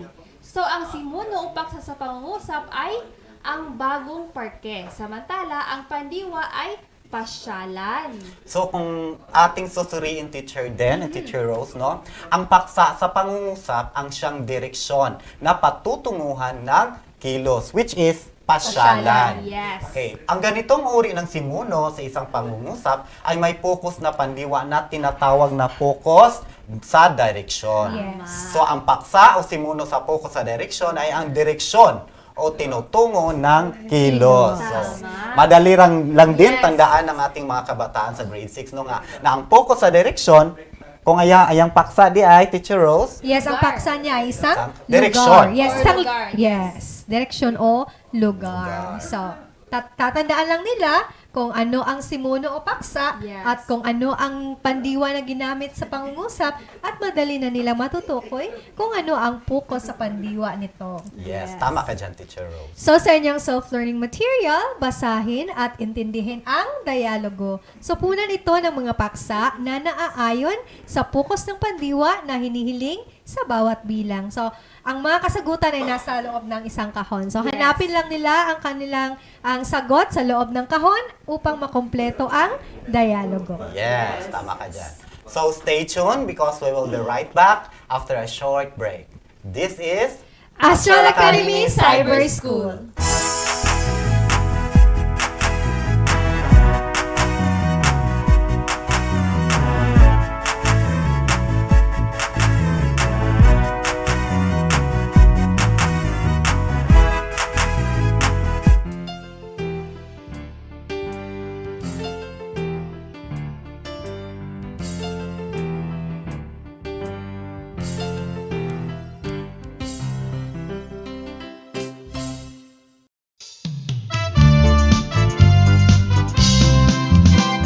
Sa duha tulo, upat lima unom, ang mati ay sayon. Sa duha tulo, upat lima unom, ang mati ay sayon. Addition of multiplication, subtraction of ang division. Problema dali rasulbaron, kay ang mati ay sayon. Sa duha tulo, upat lima unom, ang mati ay sayon. Sa duha tulo, upat lima unom,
And we are back still here in Astral Academy Cyber School. O karon Teacher Rose ug Teacher Den, no, i-remind na po nato atong mga kabataan nga naa makita na silang screen karon ang ikatulong nga Attendance marker. Naa sa imabaw. So please i-take note ninyo kay para makumpleto ang inyong attendance for the day. Yes. So humana jud ta og discuss sa ato ang topics sa atong grade 1 hangtod sa grade 6, Teacher June and Teacher Den.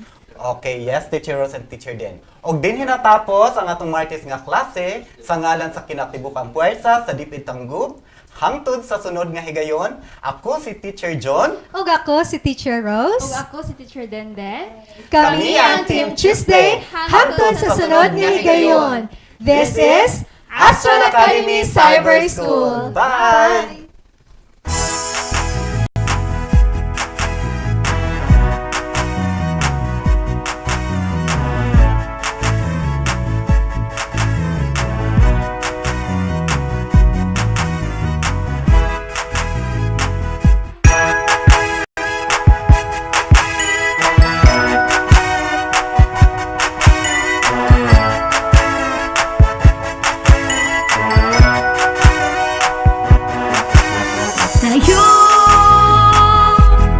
Tayo na. Buksan ang mga radyo, lina at matuto sa mga aral sa mundo. Tayo na. Tumutok na sa TV, mag-aral ng maigi to get the lessons easily. It's tangkop, tangkop, tangkop time. We learn all things, it's very fine, masaya. Tutok na. It's tangkop, tangkop, tangkop time. We learn all things, it's very fine, masaya. Tutok na.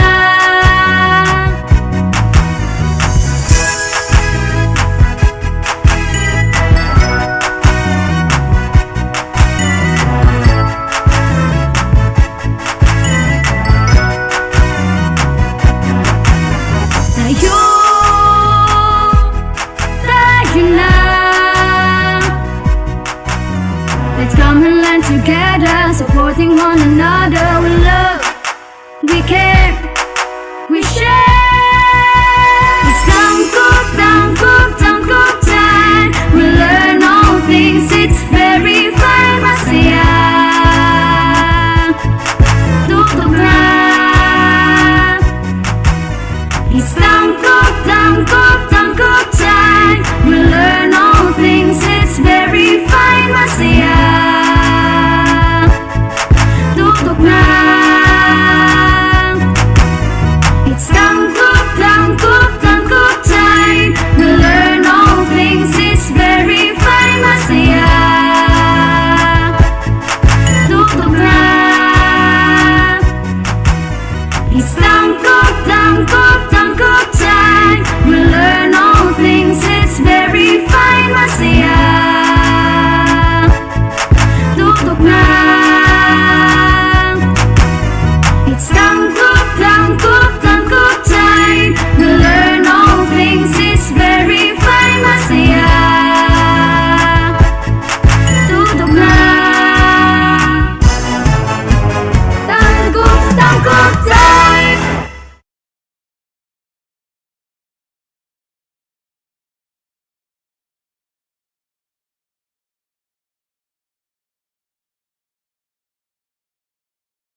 Alamin ang teknolohiya sa agrikultura at pangkabuhayan upang umunlad ang ating bayan sagana sa likas na yaman. Halika na mag-ipipina, ipipina, ipipina. Halika na, mag-aral na. Alamin ang teknolohiya sa agrikultura at pangkabuhayan upang umunlad ang ating bayan sagana sa likas na yaman. Halika na mag-ipipina, ipipina, ipipina. Halika na, mag-aral na.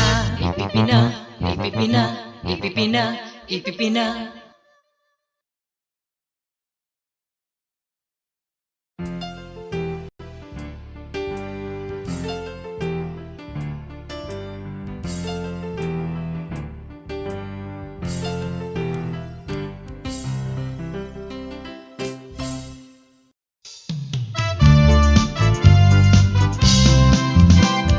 Sa duha tulo, upat lima unom, ang mati ay sayon.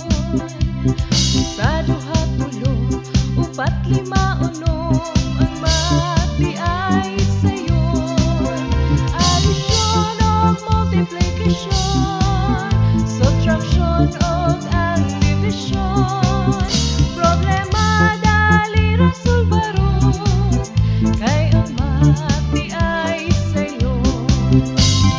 Sa duha tulo, upat lima unom, ang mati ay sayon. Sa duha tulo, upat lima unom, ang mati ay sayon. Ang mati ay sayon.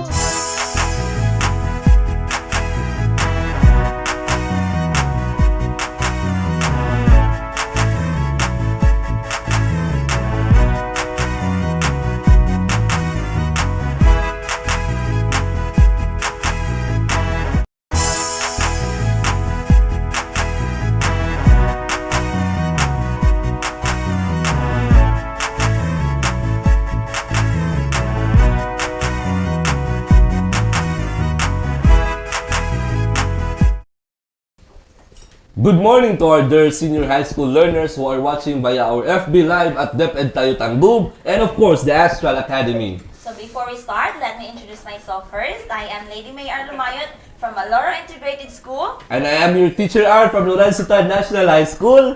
And we are your teacher facilitators for today. So happy Tuesday morning, Sir Yes, Art. maayong buntag kanimo, Ma'am May. So new day and new learnings today, learners. Absolutely. So today is January 11, 2022, and today we will be discussing topics about Earth and Life Science and Philippine politics. So let's see our topics for today. So for Earth and Life Science, we have the historical development of the concept of life. And for the Philippine politics, we have the executive branch. Alright, so with that, learners, stay tuned because we are going to discuss our first subject for today, and that is Earth and Life Science after a short break. This is Astral Academy Cyber School.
And we are back still here in Astral Academy Cyber School. Now, to continue with our discussion, Teacher May, let us talk about Earth and Life Science. And for our learning competency this morning is, at the end of our discussion, our learners will be able to explain the evolving concept of life based on emerging pieces of evidence. So truly correct, Sir R. So let's take a walk back to how the concept of life started and how it evolved through the time. So let's have a review today about the historical development of the concept of life. Yes. So way back, the age now of our Earth is said to be 4.5 billion years old. Yes. So the Earth during that time was very violent, disorder, and chaotic.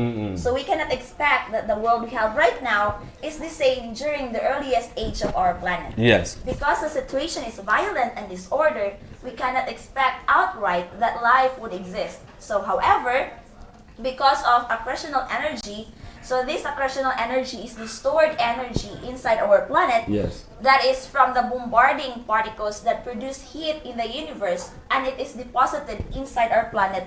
And then because of this energy, it releases outward to our planet, and it flows from the internal structure of our planet to the surface, and it gives our planet the reason to be geologically active during that time. Yes. So life did not emerge on the next few 100 million years after the Earth's formation. So it took millions of years to settle down. Yes, you're right, Teacher May. So, Teacher May, since we are talking about the age of the earliest life form, so how did the scientists discover the age of the earliest life forms? Okay, so scientists were able to identify or discover the age of the earliest life forms because of the fossils.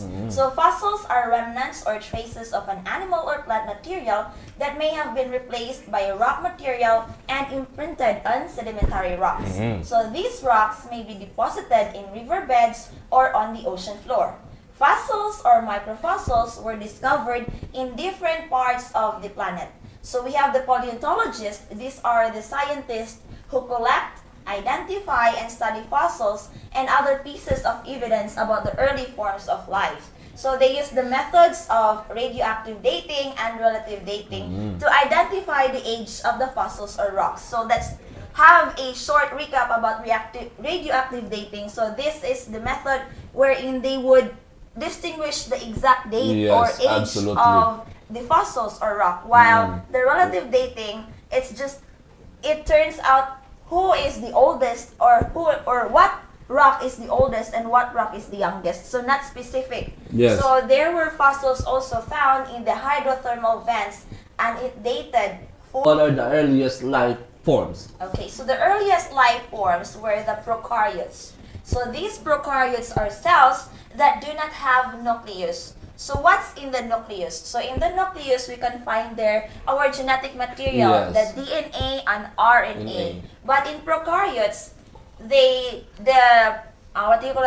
genetic material are found in the cytoplasm or nara siya sa tunga sa cell, naglutaw-lutaw. Unlike sa eukaryotes na nandiyan siya specific organelle or part na diha mo siya makita. So examples of prokaryotes are bacteria and archaea. Yes. So bacteria are considered as the first life forms that have existed on Earth over billions of years ago.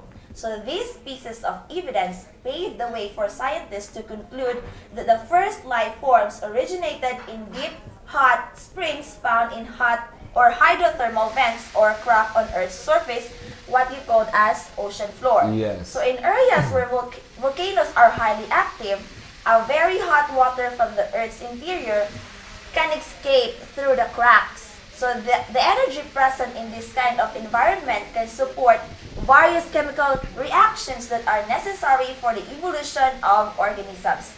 So scientists have further found out that the ancestors of all organisms arose from aquatic microorganisms that have survived in a very high temperature like those in the hydrothermal vents. Yes, so again to our dear learners, bear it in your mind that the first life form is the so-called bacteria. Yes, and of course, Teacher May, what is the other status of our planet during its early age of formation? Yeah, so aside from they found out that the earliest life form is the bacteria, Yes. they also found out the status of our atmosphere. Absolutely. So the atmosphere is not the same as the atmosphere we have right now. Yes. So during the early age of our planet, the Earth's atmosphere was rich in nitrogen and carbon dioxide, which is not in use or needed for us humans because we need oxygen. Okay. So Earth's atmosphere was rich in nitrogen and carbon dioxide. It was deficient in oxygen,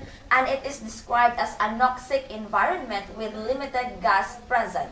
Only anaerobic organisms, or those organisms capable of surviving in the absence of oxygen, have survived, including the methanogens. So these methanogens are organisms that are able to survive in the presence of methane. Yes. So phototrophic organisms, or the light-dependent organisms, have survived as they get energy from sunlight. So imagine the atmosphere before was very rich in nitrogen. Although we need nitrogen in our body, but not raw nitrogen. So this nitrogen will be processed by bacteria in the soil. That's where we can use it by eating the plants or vegetables. But using directly the nitrogen, we cannot use it kay kuan man na siya, hazardous gas. Yes, you're right, teacher me. So imagine that kind of atmosphere before. So wala jud kay makasurvive pa before. So the organisms that survived before are called anaerobic. So yes, moreover, as the Earth evolves, teacher May, organisms also evolve. Yes. Like cyanobacteria are oxygen-evolving phototropes that have been evolved from anoxygenic phototropes which slowly oxygenated the atmosphere. So these bacteria are capable of photosynthesis that converts sunlight to energy and releases oxygen as byproduct. So as the production of the oxygen in the atmosphere increases, this allowed multicellular life forms to develop and evolve in increasing complexities like the plants and animals that we have today. yeah, so not only the anaerobic organisms ang nato, diba napoy gi-state nga napoy phototrophic organisms or the light-dependent organisms. So these kind of organisms are the one who supply the oxygen before, and this give rise to and evolve to the other forms of organisms that we have right now. So about 2.5 billion years ago, oxygen released by these bacteria had begun to accumulate in the Earth's air and creating a new global selection pressure. Multicellular organisms are believed to have evolved from unicellular eukaryotes, and until now, it is the concept that we believe. Yes. Some single eukaryotic cells, like unicellular algae, formed multicellular aggregates through association with another cell-producing colonies. So from colonial aggregates, the organisms evolved in order to form multicellular organisms through cell specialization. So organisms like protozoans, sponges, and fungi came to being. So the first fossilized animals which were discovered 580 million years ago were the soft-bodied animals. So the continuous process of cell specialization brought the emergence of complex and diverse plants and animals, including us human beings. Yes. So Charles Darwin said that organisms change over time as a result of adaptation to their environment in order to survive. Yes. So in other way of saying, teacher May, that all living things are made up of cells. Now, some are unicellular and some are multicellular. So when we speak of unicellular, organisms that are mostly known are Paramecium, amoeba, bacteria, and yeast. And the multicellular cells includes animal cells, plant cells, and the human body, and germ cells. Yes, so imagine the process of how our Earth is able to survive and able to support life from way back before its formation, very chaotic and disorganized. And then the organisms before are called anaerobic. And there are thanks to the phototrophic organisms because they're able to supply a little amount of oxygen, and by that process this gave rise to the evolution of other microorganisms up until to the more complex organisms that we are now as human beings. Absolutely, you're right, teacher. So it's a very interesting topic, learners, and now let's go through to our activity. So for your activity, I know you've done this already, Mm-mm. so it's just a review. So there's a diagram on your SLM showing the concept of the summary of life on Earth through time. Yes. So what they're going to do is they're going to arrange the events Mm-mm. from which one happened first to the last one. Yes. So the first thing to happen first is the origin of Mm-mm. Earth. Kay before pa nag-start ang tanan, gimugna sa ang Earth. Yes. So that's the first event Event that that happens. And then it supports then, or it continues, and then it came into the origin of life. Yes. So that origin of life would lead to the evolution of microorganisms. So that would lead to their second activity, that based on their answers on the first activity, they're going to explain the significance of each event that and also provide evidences that would support in the evolutionary concept of life, just Yes. like in the first example. Yes, so with that, learners, stay tuned because we will be right back after a short break. This is Astral Academy Cyber School.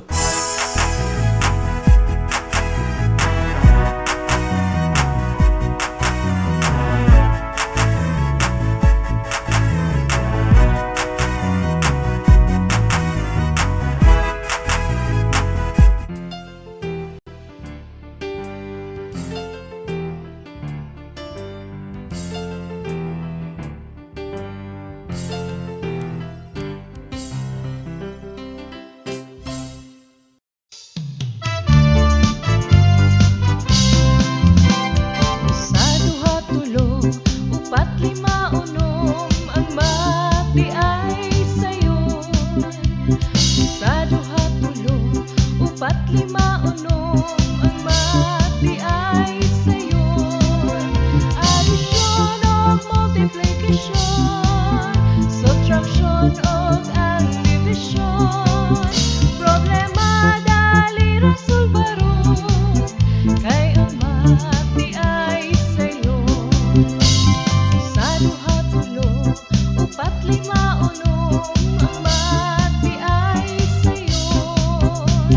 Sa duha tulo, upat lima unom, ang mati ay sayon. Ang mati ay sayon. Ang mati ay sayon.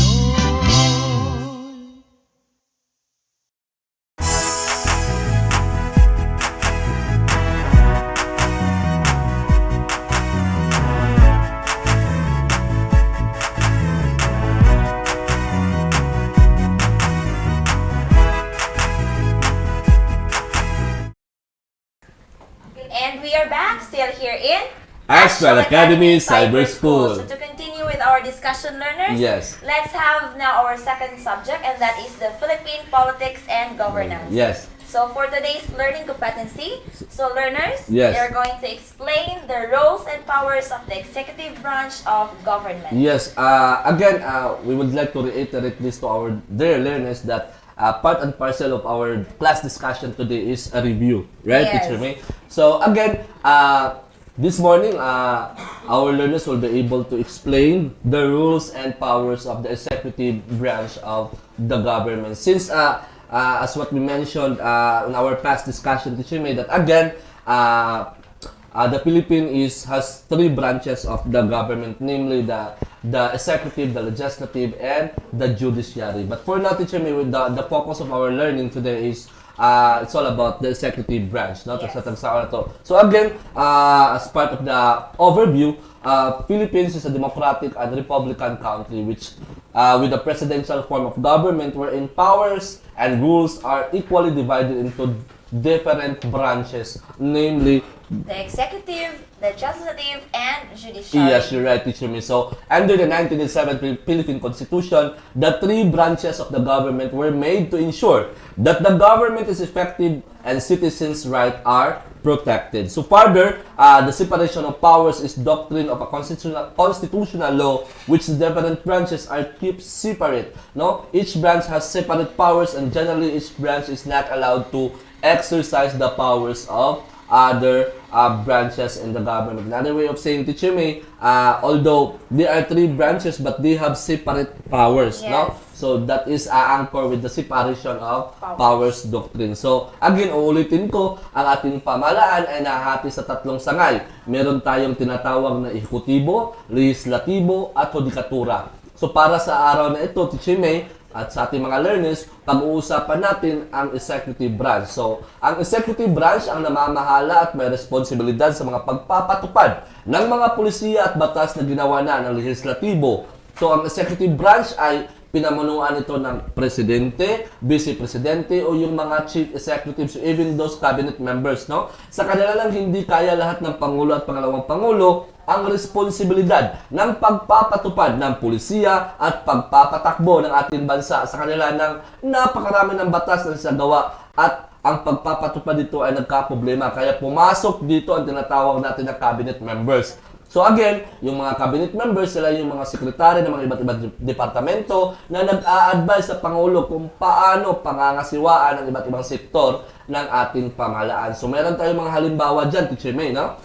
Yes, so we have the Department of Agriculture. Ang ilahang secretary is we have Manuel Pinol. Yes. And also in the Department of Education, we have Ma'am Lenore Briones. Yes. At si Sir Benjamin Diokno ng Department of Budget and Management. Yes, so yun yung mga halimbawa ng mga cabinet secretary. So again, bilang chief executive, ang Pangulo ay maaaring magsagawa ng isang kasunduan o mga pulisiya na may kinalaman sa international diplomacy dahil siya ang pinakamataas na diplomatic officer ng ating bansa. Pangalawa, bilang chief executive, siya din ang commander-in-chief ng Armed Forces of the Philippines. So, ibig sabihin, siya yung pinakamataas na leader dito. Yes, truly right. So Sir R, ano naman ang ginagawa ng isang vice presidente? Yes. Kasi kanina, na-expound na natin kung ano ba yung mga ginagawa at mga gagawin bilang isang presidente. Since part and parcel of the executive branch is the vice president, na itanong mo, Teacher May, kung ano nga ang ginagawa ng mga vice-presidente. So, Teacher May, magaling na katanungan yan. So, ayon sa ating konstitusyon, wala talagang specific task ang pangalawang pangulo. Aside sa ibibigay sa kanya ng pangulo. So, mayroong mga ilang halimbawa na ipinagkaloob ang Pangulo sa cabinet position sa isang vice-presidente. Halimbawa, dito yung nagdaan natin vice-presidente na si Jujumar Binay, siya yung naging Urban Development Coordinating Council Secretary. At si VP Gloria Macapagal Arroyo naman, siya yung secretary ng DSWD. Sa panahon ni Pangulong Estrada, para kay sa panahon ni Pangulong Estrada. Para naman kay VP Leni Robredo, siya yung naatasan dati ng Urban Development Coordinating Council. So, ang Pangulo at pangalawang Pangulo ay nihalal sa pamamagitan ng boto ng mga mamamayan. So, kung sakaling makakuha sila ng pinakamataas na boto, ay tatanghalin sila na panalo, na kung saan sila ay manunungkulan sa isang termino katumbas ng 6 na taon. So, Teacher May, there will be only one term for the president, no? Yes. So, mayroon lang na magsiserve lang sila ng 6 na taon. So, sa pagkakataon na kung saan merong tabla, pareho ang bilang ng boto, magkakaroon ulit ng botohan. Pero sa Kongreso na lang ito. Pero madalang yan, Teacher May, no? Sa kadagan sa katao, mag-type pag yun, no? So, ang isang Pangulo ay maaari lamang maglingkod sa isang buong termino. So, kapag nanalo siya at tapos na siya sa kanyang termino, hindi na siya pwedeng magiging Pangulo ulit. So, sa pangalawang Pangulo naman, Teacher May, pwede siyang magkaroon ng 2 termino. Pero hindi dapat ito successive. Another way of saying, pwede siya makatakbo ngayon, no? Pagkatapos, natapos na yung term niya. So, hindi siya pwedeng... Yes, mo-stop sa siya. Sa sunod na pod na election. Tama ka, Teacher May. So, again, mayroon din silang 6 years na term, 6 years na susunod election na siya na pwedeng kumandidatura bilang isang vice-presidente. So, Teacher May, yes? Yes, so paano kaya maging presidente or isang vice-presidente, Teacher R? Yes. Or ano ba ang taglay na isang tao kung gusto niya maging presidente or vice-presidente? Tama, mahusay na katanungan, Teacher May, no? Because everybody thinks na, saan ka na ito mahimot ng presidente, no? Especially when we are kanabitaw nato sa atong childhood na mga kuano iba na ako yung mag-presidente mag-imagine. So again, ito yung mga qualifications, no, para magiging presidente ka, vice-presidente sa ating bansa. Una, you must be a natural born Filipino. Yes. No? So napag-usapan na natin yan sa citizenship kung ano yung natural born Filipino. Teacher May. So, you must be a registered voter. Of course, nakaregistrado ka na isa kang botante. And you must be able to read and write. So, yun talaga yung qualification, Teacher May. Pag marunong kang magsulat, marunong kang magbasa, ay kwalipikado ka na magiging presidente ka. Dito lang, Teacher May. No? Sa pang-apat lang, no? You must be 40 years age at the day of the election. So, si Sir Christopher, since 32 years old pala si Christopher, so hindi siya pwede. Tama. So, Brad, kulang pa, Brad, mga kuwan. 8 years. Okay, so, meron din tayo, you must have resided in the Philippines 14 years, no? Before the election is held. So, yun yung mga requirements or qualifications. So, kung gusto mo talagang maging presidente at vice-presidente, tama. So, tanong ko lang, Teacher R, are you qualified? Hindi pa talaga, Teacher May. So, 40 years of age. Tama. So, ang pagiging Pangulo ay napakalaking responsibilidad. Pero, Teacher R, malaki ba ang sahod ng isang Pangulo? Yun lang yun, di ba? No? Ang laki, I mean, of course, no, kanang sa laktod nga pagka-istorya, siya gusto ang pinakataas na leader. So, it should be na siya po ang pinakataas siguro ng salary grade. But, according sa acompare.com, ang sahod ng ating kasalukuyang presidente na si Pangulong Duterte ang nasa salary grade 33. No? So, again, kung ano ba yun ang corresponding na amount ng salary grade 33 ngayon, yun yung sweldo niya. No? So, another questions diha, Teacher May, pwede ba taasan ng Pangulo ang kanyang sahod? No? Kaya kita ka naman tayong mga mga standardization sa ato ang mga salary. But dito kasi siya bilang siya yung pinakataas. So yun yung tanong, di ba? Yes, pwede actually, Teacher May, no? Pwede niyang tataasan yung sweldo ng isang Pangulo. Kaya lang, no? Hindi niya rin ito mapapakinabangan dahil mag-take effect lang ito sa susunod na Pangulo. So, kung ikaw may president... So, I plan to increase my salary and then ikaw may nadaw sa sunod, ikaw may makabenefit. Yes. So, again, Teacher, may ginawa ito para maiwasan na samantalahin ng Pangulo ang kapangyarihan nila. So, aside sa sahod, meron naman silang mga special privileges bilang isang Pangulo. Of course, pre-lodging. Yes. No, pre-lodging. Kasi titira yung Pangulo sa Malacanang Palace. And of course, you have all the access of the vehicles. Mula sa simple na sasakyan, hanggang sa helicopter, aeroplano, and even yachts at iba pa. So, again, Teacher May, marami yung mga special privileges ng ating Pangulo. Yes, so bilang isang chief executive ng isang bansa, ang Pangulo ay pinagkakalooban ng iba't ibang kapangyarihan. Maaari ba nating maipaliwanag, Teacher R, kung ano ang mga ito? Yes, bilang pinakamataas na pinuno o leader ng ating bansa, of course, you have all the rights and powers, no? And of course, the privileges. But this time, we will talking about the powers of the president. So, since we are talking about the power of presidents, we have also here the executive power, the power of removal, military power, the borrowing power, the budgetary power, the residual power, the power of appointment, the power of control, the pardoning power, the democratic power, and of course, the informing power. So, sa umaga na ito, Teacher May, bukod na tayo ay naisa-isa natin kung ano yung mga responsibilidad ng presidente. Ngayon naman ay tatalakayin din naman natin yung tinatawag na mga powers of the president. So, una, itong tinatawag na executive power. Yes, so the executive power, so as the chief executive and head of the state, he has the task to ensure that all laws are faithfully executed. Yes, so one way or another, this is the power to enforce law and put them into practical and real-world applications. So, ito yung kapangyarihan na pinapatupad ng ating mga Pangulo maging sa polisiya at batas ng ating pamahalaan. Yes. The next one is We have the power of appointment. Mm-mm. So selection by the authority vested with the power of an individual who is to exercise the functions of a given office. Yes, you're right, Teacher May. Ito yung kapangyarihan ng presidente na magluklok ng mga opisyales para sa mga executive departments at iba pang mga ranggo sa AFP. So, bagamat ang kapangyarihan nito ng Pangulo ay hindi ito absolute. So, even though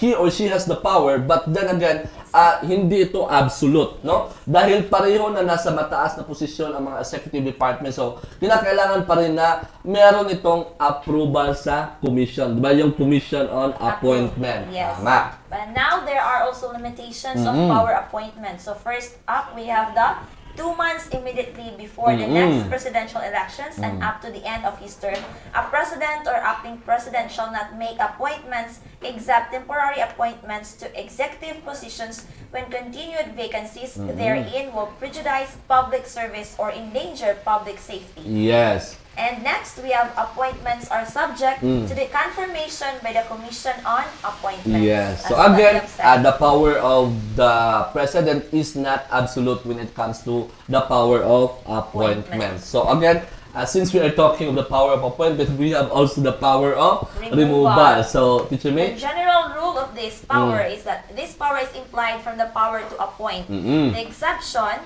those appointed by him where the Constitution prescribes certain methods for separation from public service. Yes. So kanina, kung binibigyan ng presidente ng kapangyarihan na magluklok ng mga tao sa executive departments, dito na or iba pang mga national offices, dito naman, Teacher May, mayroon din siyang kapangyarihan na mag-alis at magtanggal.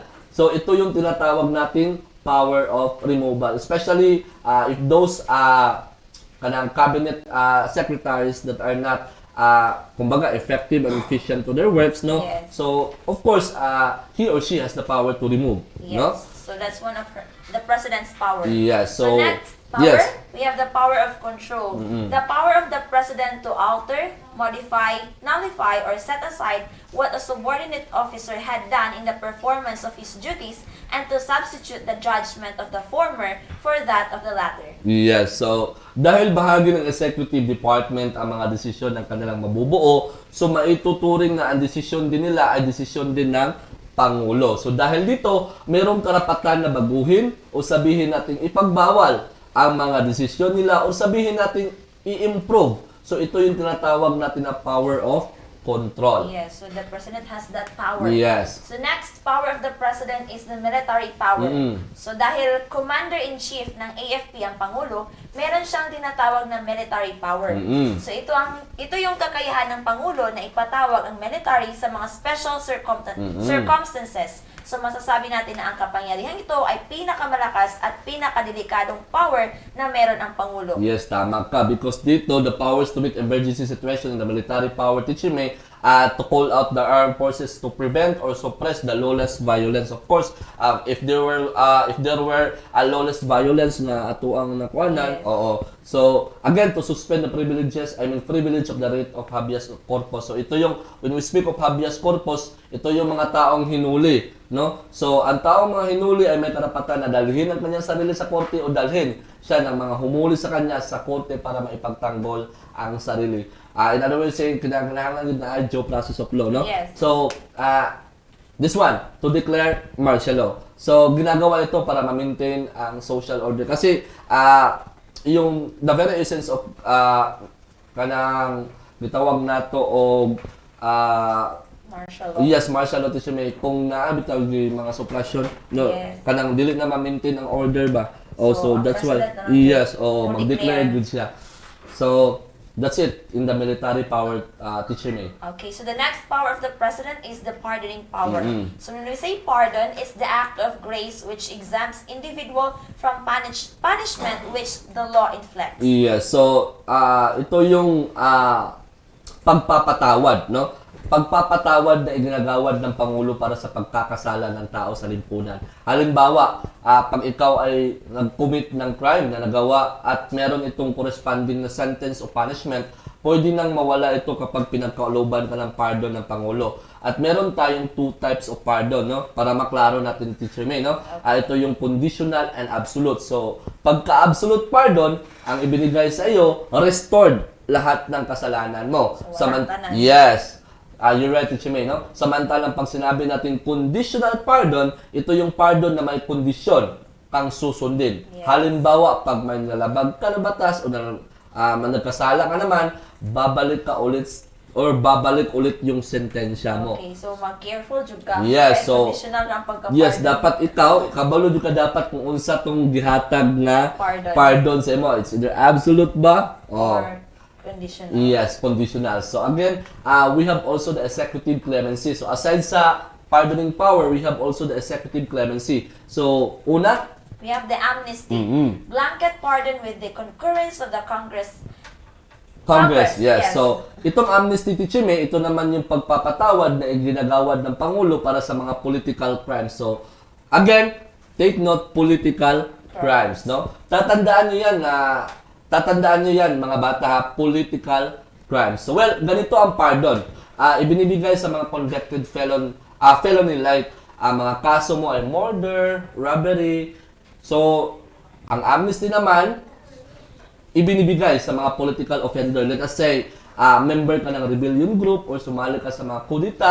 Ang pagkakaiba nila ay ang pardon ay discretion niya ng Pangulo. So, pwede niyang ipagkaloob kahit kanino. Samantalang ang amnesty naman ay kinakailangan pumayag muna ang Kongreso bago ito maigawad. Okay, yes. Next, we have the reprieve.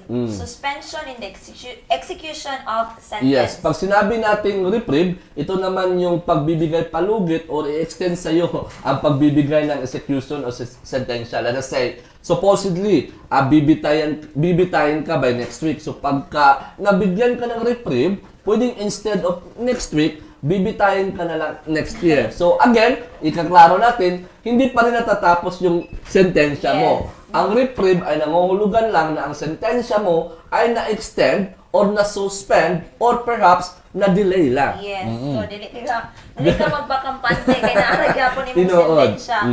So, next, we have the commutation. Yes. So, the reduction or lowering of sentence. Yes. So, ito yung pagbaba ng sentensya. For example, nahatulan ka ng death penalty. So, instead na hatulan ka ng death penalty kapag nabigyan ka ng commutation, instead na bitay yung makukuha mo, gagawin na lang itong life sentence. So at least, wala na nga na death penalty, pero na-lower gamay. So, or, from life sentence, pwede namang bawasan sa 15 years. No? O 15 years na lang. So, yun yung commutation. So, yun yung pagbibigay ng sentensya, no?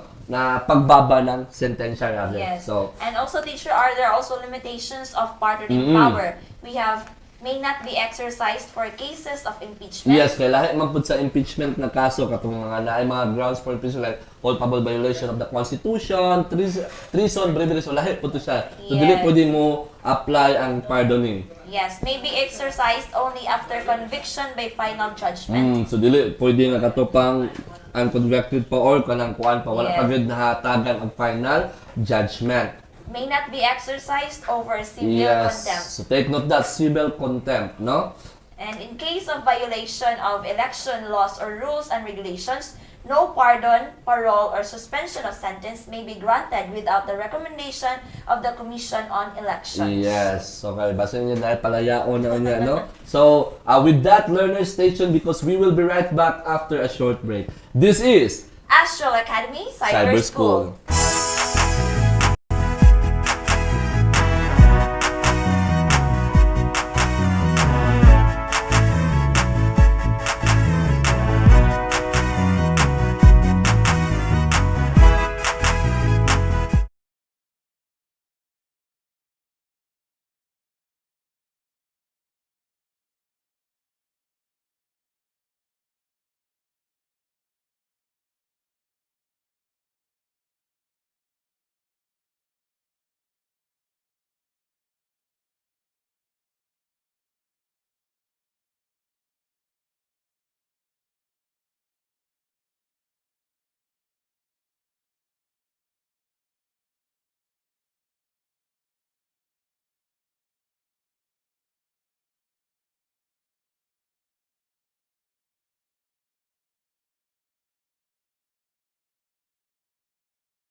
Astral Academy Cyber School. So to continue with our discussion Yes. about the powers of the president, now we have the power or the borrowing power of Yes. the president. So the president may contract or guarantee foreign loans on behalf of the republic with the concurrence of the monetary board, subject to such limitations as may be provided by law. Yes, the Monetary Board shall submit to the Congress report on loans within 30 days from the end of every quarter. So again, there is limitation, of course, no? Yes. Exclusive executive function and the concurrence of the Monetary Board is required and checks by Congress. Of course, check by Congress, Teacher May, dahil, of course, basin ay abusive ang pagpanghulam ngadto sa laing nga kuan. So, because of the principle also that the check and balance power.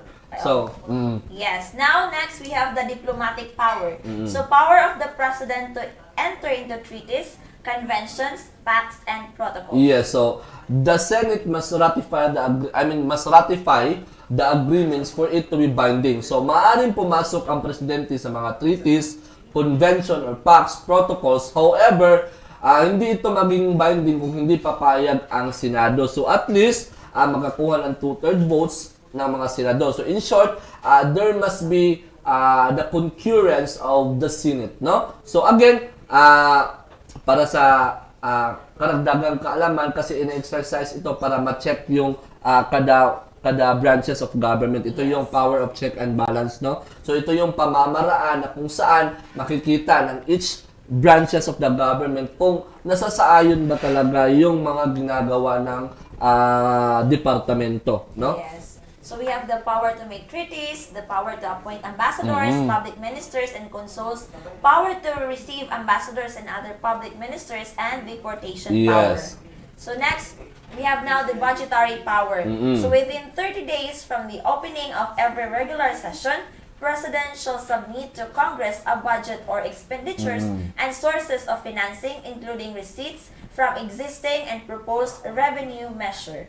So again, it was clearly stipulated on the statement that within 30 days, no, from the opening of every regular session, the President shall submit to the Congress a budget or expenditures and sourcing finances. Kasi siya yung nakakaalam talaga kung ano yung pagpupunduhan, Teacher May. Yes. So that's why isi-send niya talaga yung budget expenditures or sources of financing. So ito yung kapangyarihan ng Pangulo na magbigay ng mga rekomendasyon kung magkano nga ba ang kinakailangan na budget ng pamahalaan. However, tatandaan natin na ang mag-approve dito, hindi lang yung Presidente kundi ang Kongreso din, no? So, ang Pangulo lang ang magbibigay ng rekomendasyon.